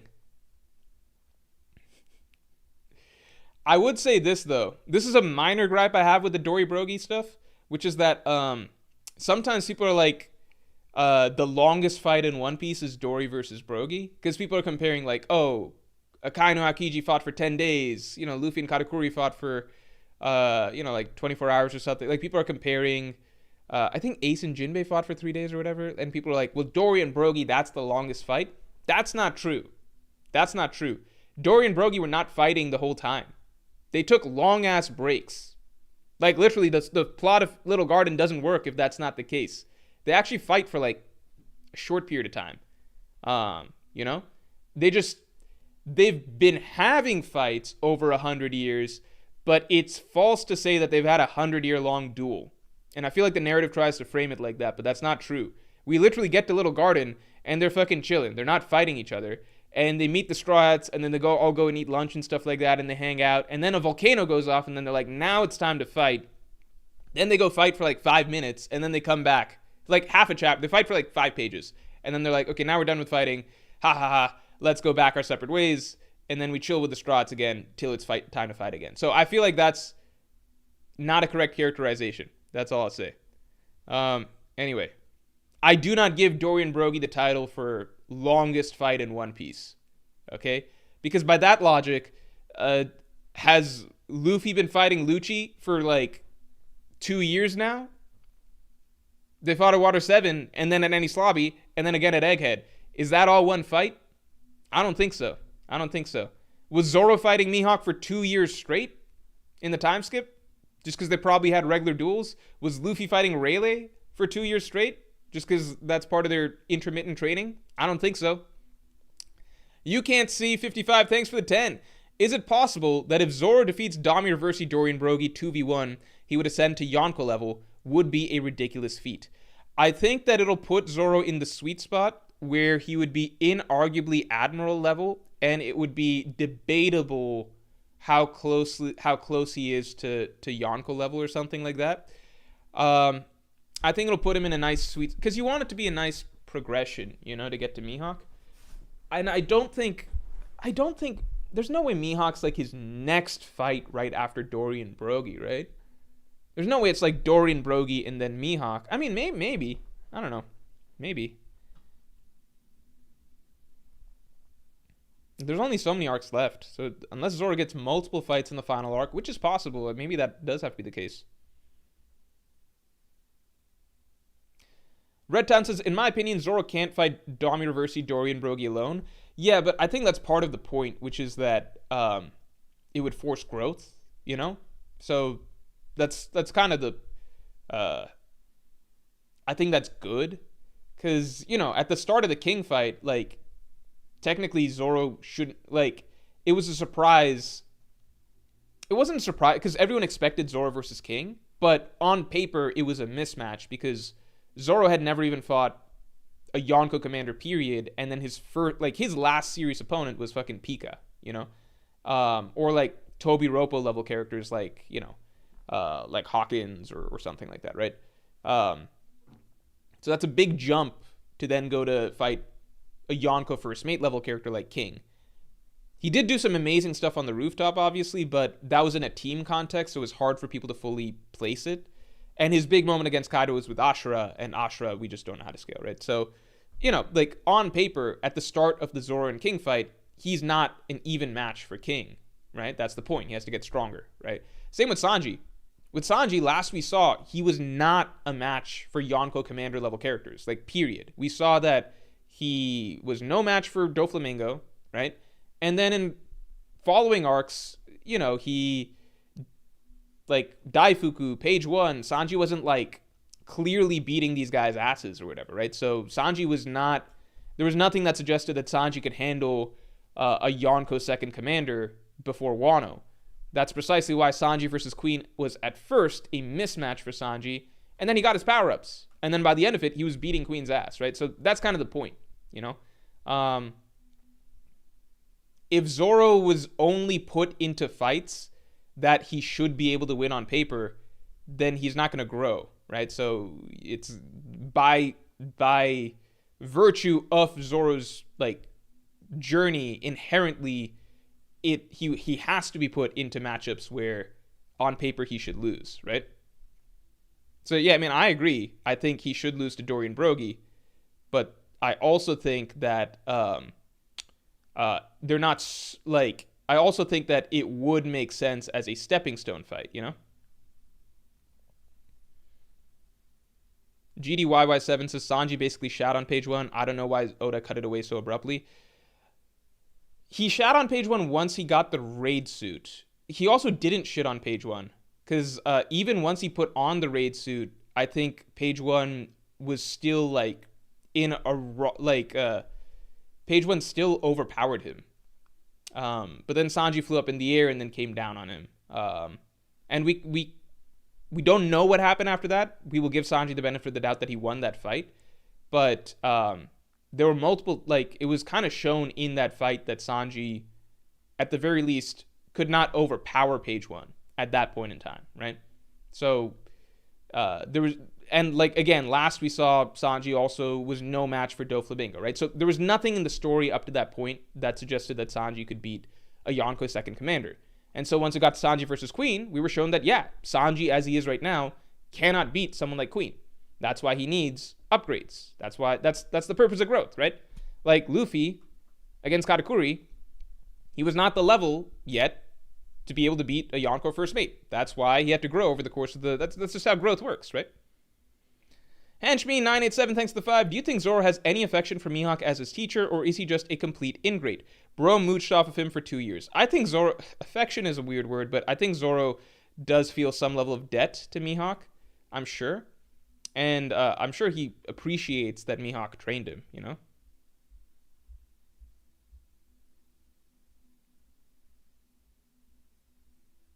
Dofi would get folded by current Sanji easily? Of course, of course. I'm not saying that.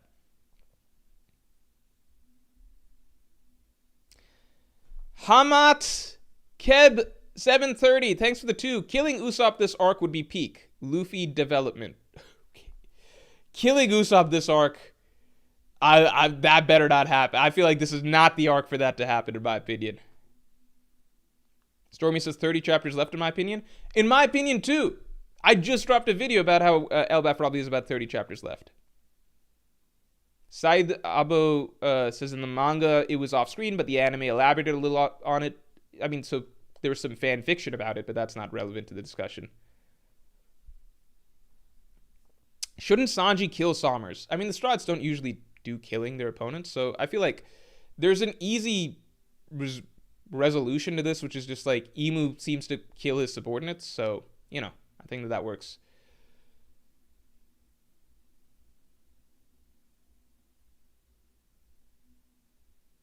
Kurokami Najimi says it was emphasized that Dofi was nerfed against Luffy. Yeah, that's why it's a little hard to scale Doflamingo. Because some people have him, what do you call, at the bottom of Yonko commander level.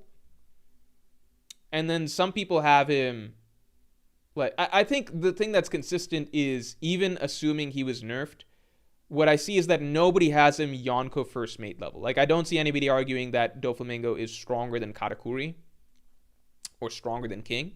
So, again, if you want to say Doflamingo is equal to second commanders, right? Again, that establishes that Sanji, as far as we knew, had no shot against someone like Queen, right? Which was true, right? Like, so it was consistent in that sense, right? What we expected was what we got. Sanji couldn't really hang with Queen. Then Sanji got his power-ups. He got Exoskeleton and then Ifrit Jambe, and now he's a lot stronger than Queen, right? So it's consistent. I don't think the Doflamingo and Cracker debates are really important. It's like, because Luffy struggled against Cracker in Gear 4th, needed help from Nami. Luffy wiped the floor with Doflamingo in Gear 4th for the most part, but Doflamingo was not at his best. You could debate it, whatever, but it doesn't really matter. I think one thing that was clearly established is that Cracker had better Haki than Doflamingo. Definitely had better Haki. Because Luffy had already experienced Doflamingo's Haki even before Doflamingo was nerfed or whatever. And Luffy was pretty clear that Cracker's Haki is a step up from Doflamingo's. Alejandro Diaz. That doesn't mean Doflamingo is weaker than Cracker overall. I think that's one of those that you can debate whatever either way. Alejandro Diaz, thanks for the 2. What do you think Sanji's Advanced Conqueror's Haki is going to look like? I mean, like everybody else's, which is black sparks. Kurokami Najimi says Cracker couldn't escape Aokiji's ice, but Dofi could. I feel like Doflamingo, like Aokiji might have been a bit more serious against Cracker because that was like an actual act of war, you know? Whereas against Doflamingo, Aokiji didn't even, like, that was literally a warning shot. He kind of made that clear. He was just taking a warning shot at Doflamingo. And it was established that Doflamingo, like, nearly died from that warning shot. Like, he broke out, but he was panting, and it was like, oh my god, his heart almost stopped or whatever. So it's like, well, what if Aokiji had just frozen him again? You know? Like, you know what I mean? Like, the Cracker fight was off screen. So to me, it's conceivable that if Aokiji really wanted to freeze Doflamingo and, like, kept going, he would probably have ended up like Cracker, you know?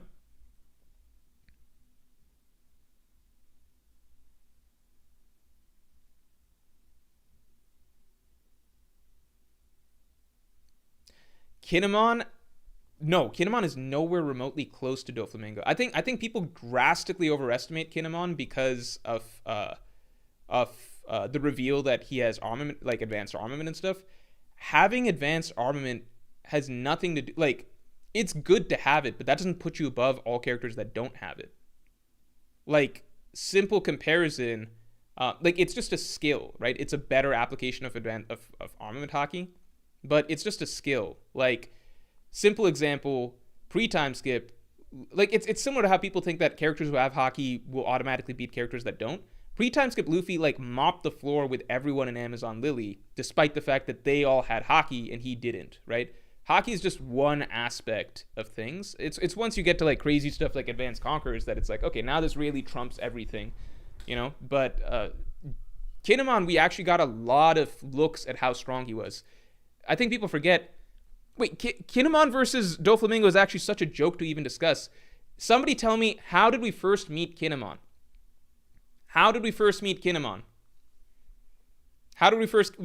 What happened to Kinnamon? The only scabbards that are third commander level are Ashra, Doji, Inuarashi, Nekomamushi. How did we first meet Kinnamon? Kinnamon's level is established from us right off the bat.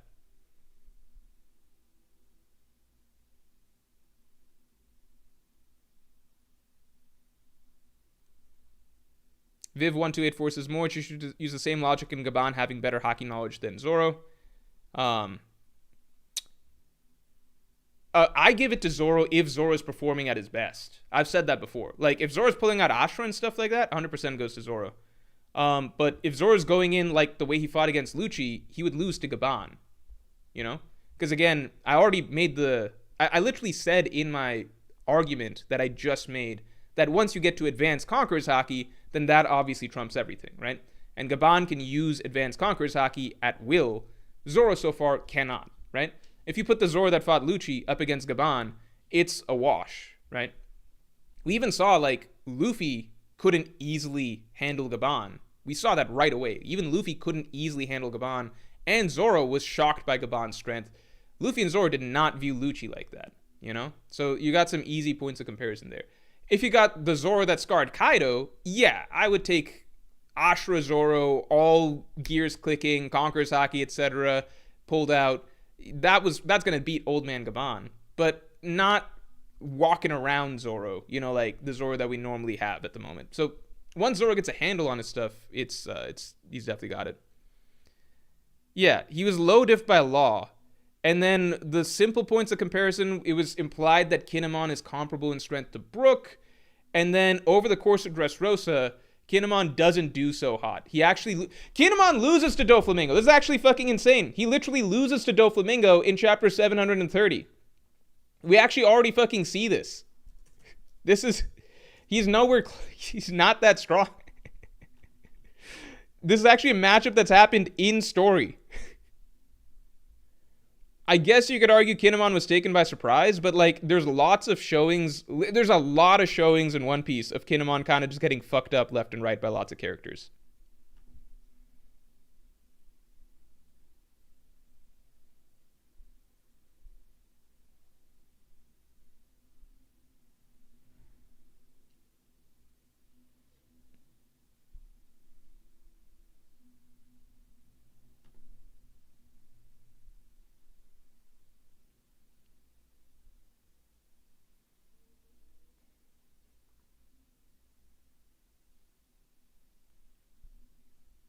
Yeah, I mean, Kinnamon's got the advanced armament, but again, that doesn't inherently mean you beat everyone who doesn't have advanced armament.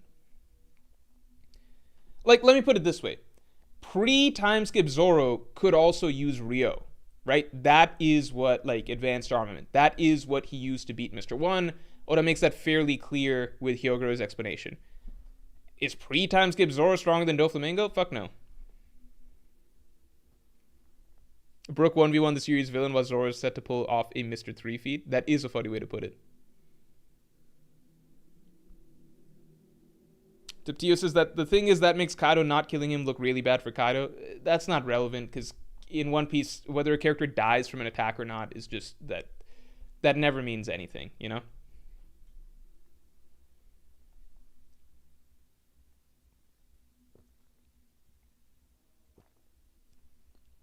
I mean, I don't think Kaido would kill Doflamingo with one attack.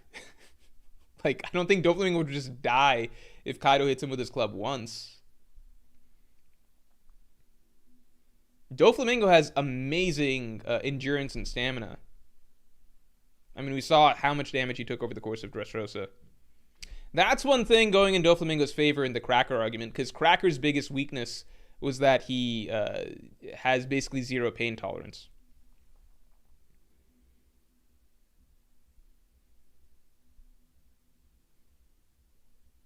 Crypto, thoughts on Shanks? Crypto Simplified Official, thoughts on Shanks theory. Shanks will regrow his arm when he's in Imu's radius. He will have a symbol on his arm and be controlled by Imu. He'll then have to be killed along with other 12 connected to Imu. Whoa, that's kind of insane. I don't believe that, but that's interesting. Shanks regrowing his arm around Imu would be really cool.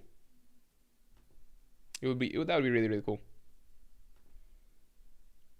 Also, let's get to the stream likes up to 100 real quick. By the way, I will say this, Shanks can grow an arm with Haki. And that is not a weird thing to say because Zoro literally grows, 4 more arms and 2 more heads with Haki. And fucking 6 more swords. Okay, so it would not be weird at all if Shanks is able to create a limb with Haki. We've already seen Ashra. So if you've seen Zoro do it, it's already a thing. And it's established that it can be done with Conqueror's Haki specifically. So I would not be surprised if Shanks could grow an arm, Reverse Haki technique.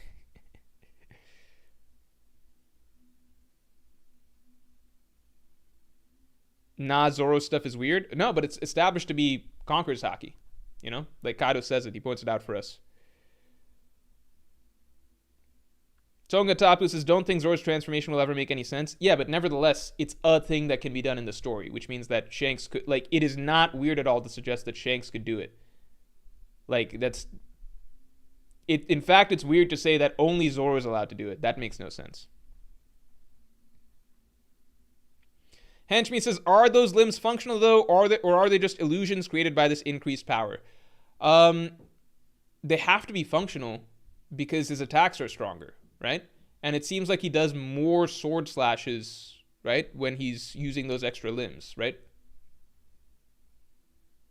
If it's just an illusion, it wouldn't increase his attack power, but it explicitly does increase his attack power.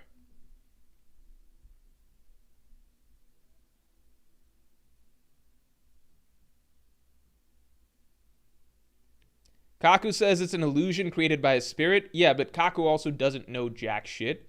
Kaido says it's Conqueror's Haki. So it is correct that it's created by his spirit, but as Kaku quickly found out, there's actually 9 swords cutting you. We never actually see 9 slashes landing, though. That's a fair argument, because like it's hard to say. Like, if we look at the photos, or not the photos, the images, is it actually 9 slashes? At the very least, the one thing we know is that it's a power buff, right? It boosts his power significantly. We know that for sure. So, at the end of the day, does it really matter?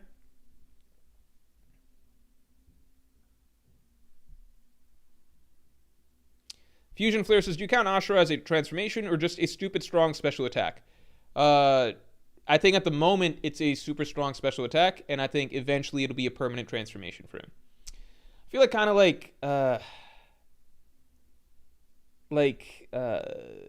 what's an example? There's just examples of this in anime, I swear, that I'm struggling to think of right now, where initially a character can pull out a special mode for like a brief moment, and then eventually that becomes their norm. Anand Karthik says it's a power buff for sure, but you can't call it growing physical arms. Well, I'm saying they're made out of Haki, right? Which isn't a weird thing to say in One Piece. Let's see. Let's take a look at some of the instances, right? So, again, I don't want to show panels on screen, but I'll share with you what I'm looking at. So I think around where do the Strats get vanished? Where do they fight? Where do they fight the Pacifista? Man, Sabaody was such a great run. Such a great run of the Strats just like backs against the wall all the way through. It was so cool just to see the Strats with their backs against the wall right off the bat against the Pacifista. And then it just kept spiraling from there. And it was like, how did they get out of this? Wait, no, how did they get out of this? Wait, this is getting really, really bad. Oh, they just don't get out of this. I thought that was a really cool sequence of events. Really, really cool sequence of events. Let's see.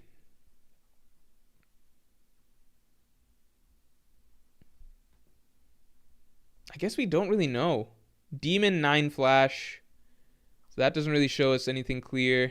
Let me take a look at the Kaido chapter. Let me look at the Kaido chapter.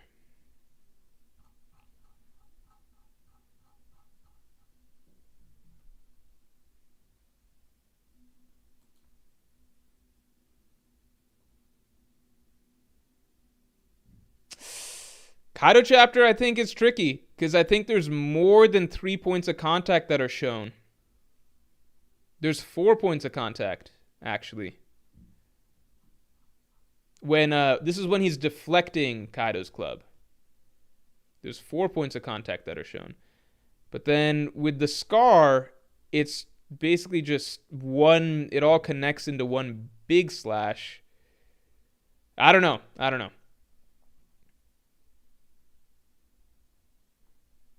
Teptio says, what if Shanks gets Dami reversied and Luffy fights him, and Loki fights Imu in a 1v1, like how you said Law did in Dressrosa versus Dofi, so imagine that. I don't know. Shanks showing up, then getting Dami reversied right away, I don't know. Yeah, the Kaido chapter shows just one slash wood landing. Yeah, so whether it's 3 swords or 9 swords, all of his slashes connected into one singular move, so it's hard to say. Bogard made the 4th cut.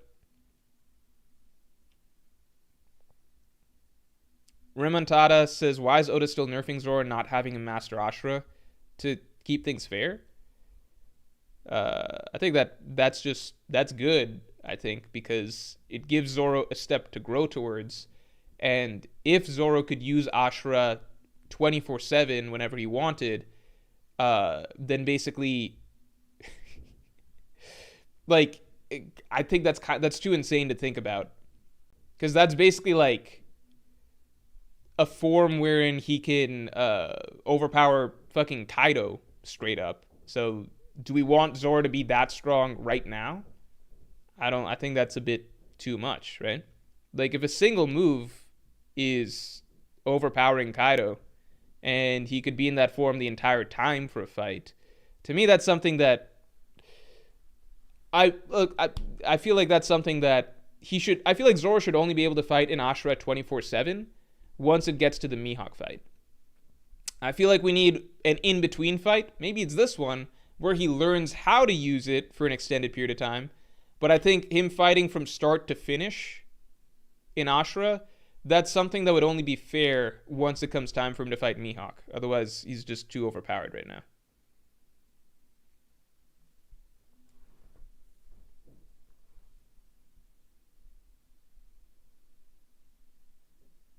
Then Luffy's growth would be underwhelming? Yeah.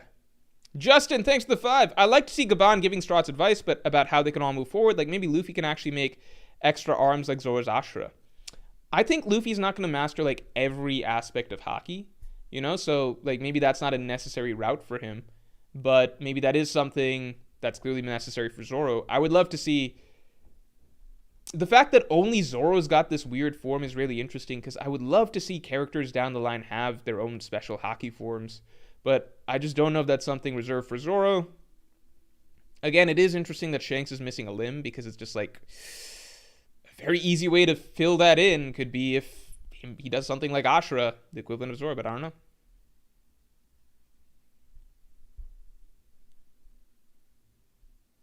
Kaido gets overpowered by weaker opponents all the time. Not in a direct clash.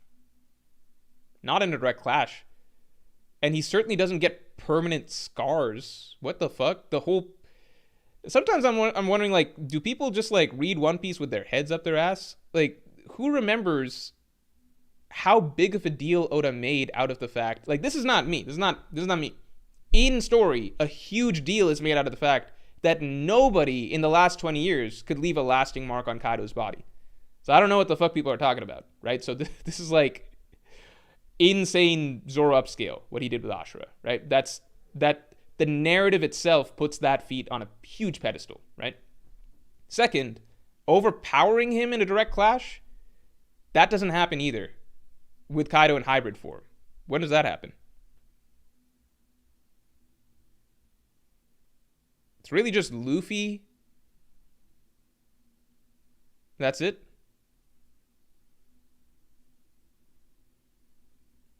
And then the last thing to keep in mind is, like, Zoro is at what?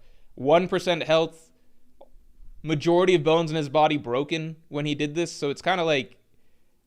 I think you just sound insane if you try to downplay the Ashra moment. Like, point blank, if Zoro's able to fight... Like, that wasn't even the best Ashra Zoro could be. Because that was him, like... with, like, fucking his body in pieces, and he still was able to overpower the quote-unquote world's strongest creature straight up and scar him for the first time in 20 years, which nobody had been able to do in 20 years, right? So if he's able to do that when his body's in shambles with a single attack of Ashra, basically endgame Zoro, who can use Ashra all the time, is going to be pretty broken, right?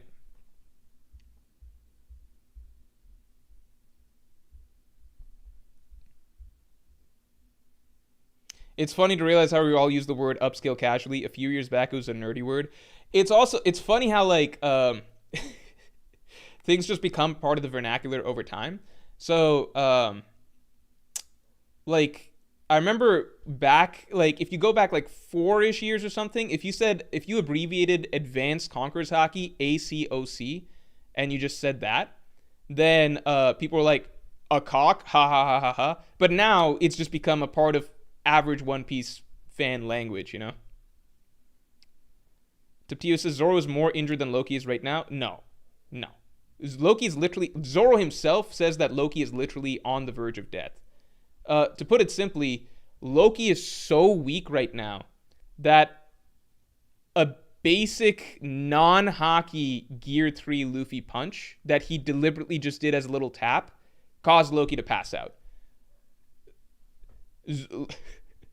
That's... Zoro clashed straight up with the world's strongest creature and overpowered him. He is not more nerfed than Loki is right now. I guess you could argue Loki's maybe healed some because he ate some meat and he got some blood transfusion. So I would redact that statement.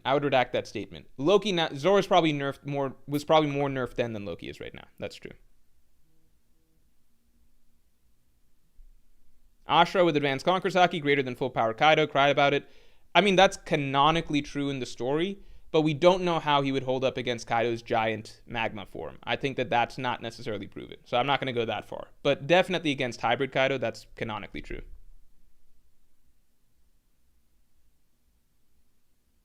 Damien writes the scars are arbitrary, unfortunately. Unfortunately, it's the exact opposite, in that in One Piece, scars are like one of the most symbolically significant things that Oda can do in the entire story. Like, easily. That's why every character who's actually given a scar only gets a scar after an extremely narratively significant moment. Like, there's a reason Luffy had like a million fights pre-time skip, but the moment that he got scarred was only from Marineford, right? That's the scar that Oda wants Luffy to like stay with him, right? That's the same reason that, you know, Zoro's big scar across his chest is from his duel with Mihawk, despite the fact that he gets cut open like a million times in the story, right? Shanks' scar from Blackbeard, you know, like in general, scars in One Piece aren't light. They're not light work. They don't normally happen. And it's kind of insane to even state that because in the Wano arc itself, a huge deal is made out of the fact that nobody can scar Kaido. So I genuinely have no idea where the fuck you're coming up with the statement that scars are light work. It's like, read the text. The text says, no, scarring Kaido is a huge deal. No one can fucking do it. So to come out and say that it's actually not a big deal, it's like, well, then that's just directly contradicting what the author stated, so your opinion is not relevant. Straw Choco says, more random question. What video do you think had the largest impact on your channel's growth? Raid failing? The raid failing never grew my channel, really. I think that's a misconception. The raid failing stunted my channel's growth for a while because it was such a controversial opinion that it, like, for anybody that's reading Wano, and which is the majority of readers, and not believing that the raid will fail, that was a whole period where they're not really watching my videos because every other video I had was talking about how the raid would fail, right? If you go back and look at my channel's viewership, there's a literally a very sharp increase that happens right after Wano ends. Because I was legitimately worried after the raid didn't fail. Because I was like, I don't think that the channel's gonna survive going forward, most likely. And then it was actually the reverse effect, wherein lots of viewership upticked right after the raid didn't fail. Right after Wano ended, precisely because, like, and a lot of comments were making fun, obviously, and as that is still the case, obviously, which is entirely fair. But a lot of the comments were also that, like, along the lines of, can finally go back to watching this channel now that we're done with this whole conspiracy theory thing, basically. So that was actually a bit of a relief. But the period of time that spiked my channel the most, by far, proportionally to where I was before, was the Elbaf will be Shanks' arc video.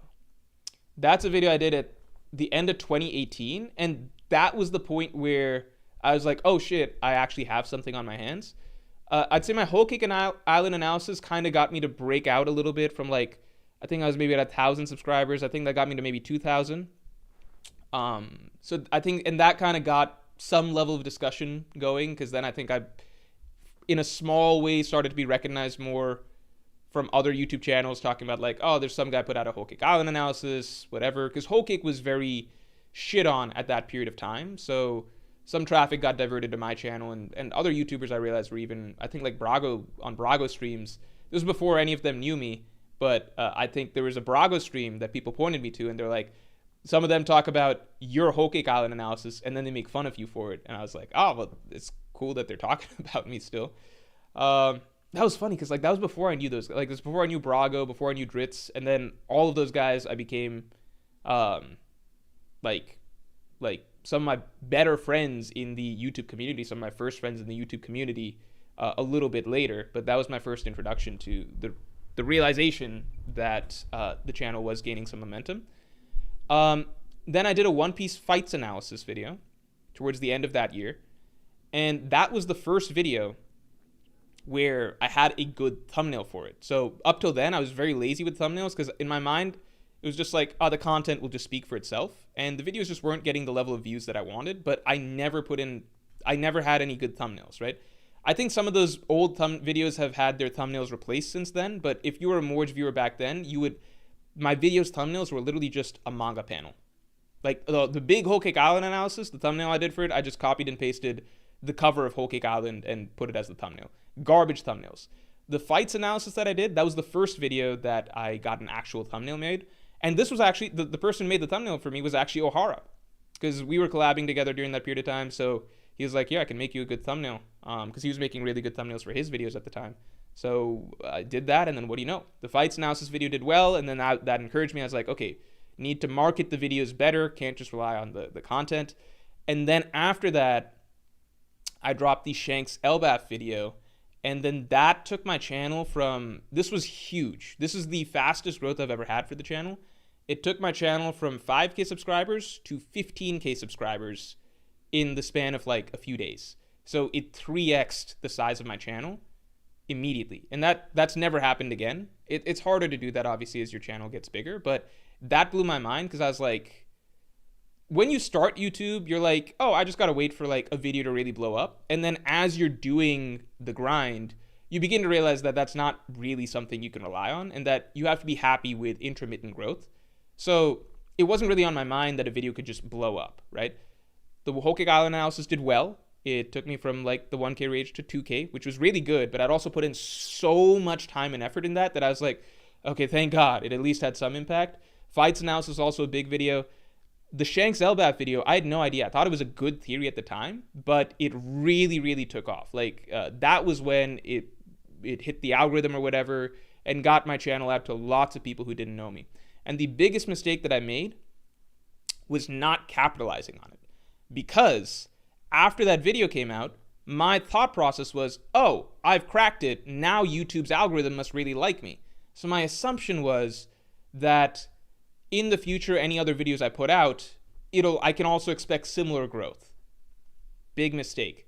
I went many, many, many months without going back to YouTube to drop another video because I was like, okay, I feel good about where the channel's at. I'll leave it there. I'll come back at some point and start putting up videos again, but I've got that on lock. The next video I put out was a Dressrosa analysis, which did well, but I was just surprised to see that it didn't like get me another 10,000 subscribers or anything like that. So, lessons learned. If any of you do YouTube or something, that's important to remember. If you get momentum from a video, keep going. If you're in your growth phase. If you're not in your growth phase, then focus on a good work-life balance, I would say. Like today, if I have a video that does very well, my first thought is not like, oh, I need to capitalize. It's more so just like, okay, cool. That's good. That's good. But if you're getting started, then I would definitely say if you have a video that takes off, then just, if you're really focused on the channel, prioritize, like shift your schedule around, just prioritize getting out another video soon that is as good as you can possibly make it to capitalize on all the new people that are finding your channel. JWP, thanks for the 10. My issue is that Zoro's attack. First of all, JWP, thanks for covered through, man, as usual.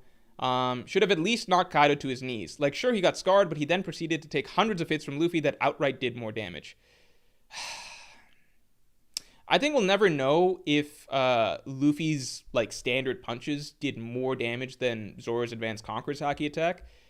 I don't think so. But I think over time, as like Luffy unlocked Gear 5 and stuff, obviously Luffy had stronger attacks than that, right? Yeah, that's all I'd say.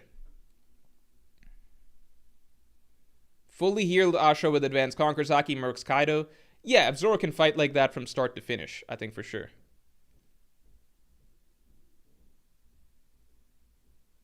Zoro lamenting not being able to drop Kaido is him being hard on himself. Zoro's not a half-assed character.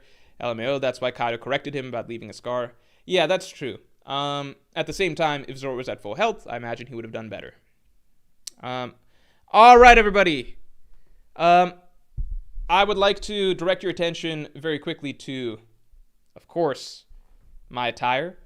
I want to remind you all that we have a ridiculous deal going on right now. So all hoodies, we've got the entire Admiral trio right here. We've got Aokiji inspired, Akainu inspired, Kizaru inspired, Ice hoodie, Magma hoodie, Light hoodie. You can get all three of them for the price of 2, and each hoodie right now is $80 off. All of these hoodies individually are $80 off. You can get 2 of the discounted hoodies, and you'll get the third one free. So we've got a crazy deal going because this is the big launch of basically our Logia line. And yeah, we're starting off with the Admiral collection. So definitely, I think these hoodies look fucking good. I really like the way that I look in them. I'm sure you guys will really like the way that you guys look in them. Definitely get your hands on these hoodies. It's very easy to get the full set right now. And if you just want one, if you just want your favorite Admiral, for this month only, they're all $80 off. For this month only, you can get 2 of them and get the third one free. So you can get the full set for the price of 2 discounted hoodies. So definitely go and check that out, y'all. And yeah, thank you all for tuning in. Watch out for tomorrow morning's video if you want some in-depth look into where this whole Brook and Gunko situation is likely headed. And yeah, with that, thank you all for tuning in. And I will talk to you all later.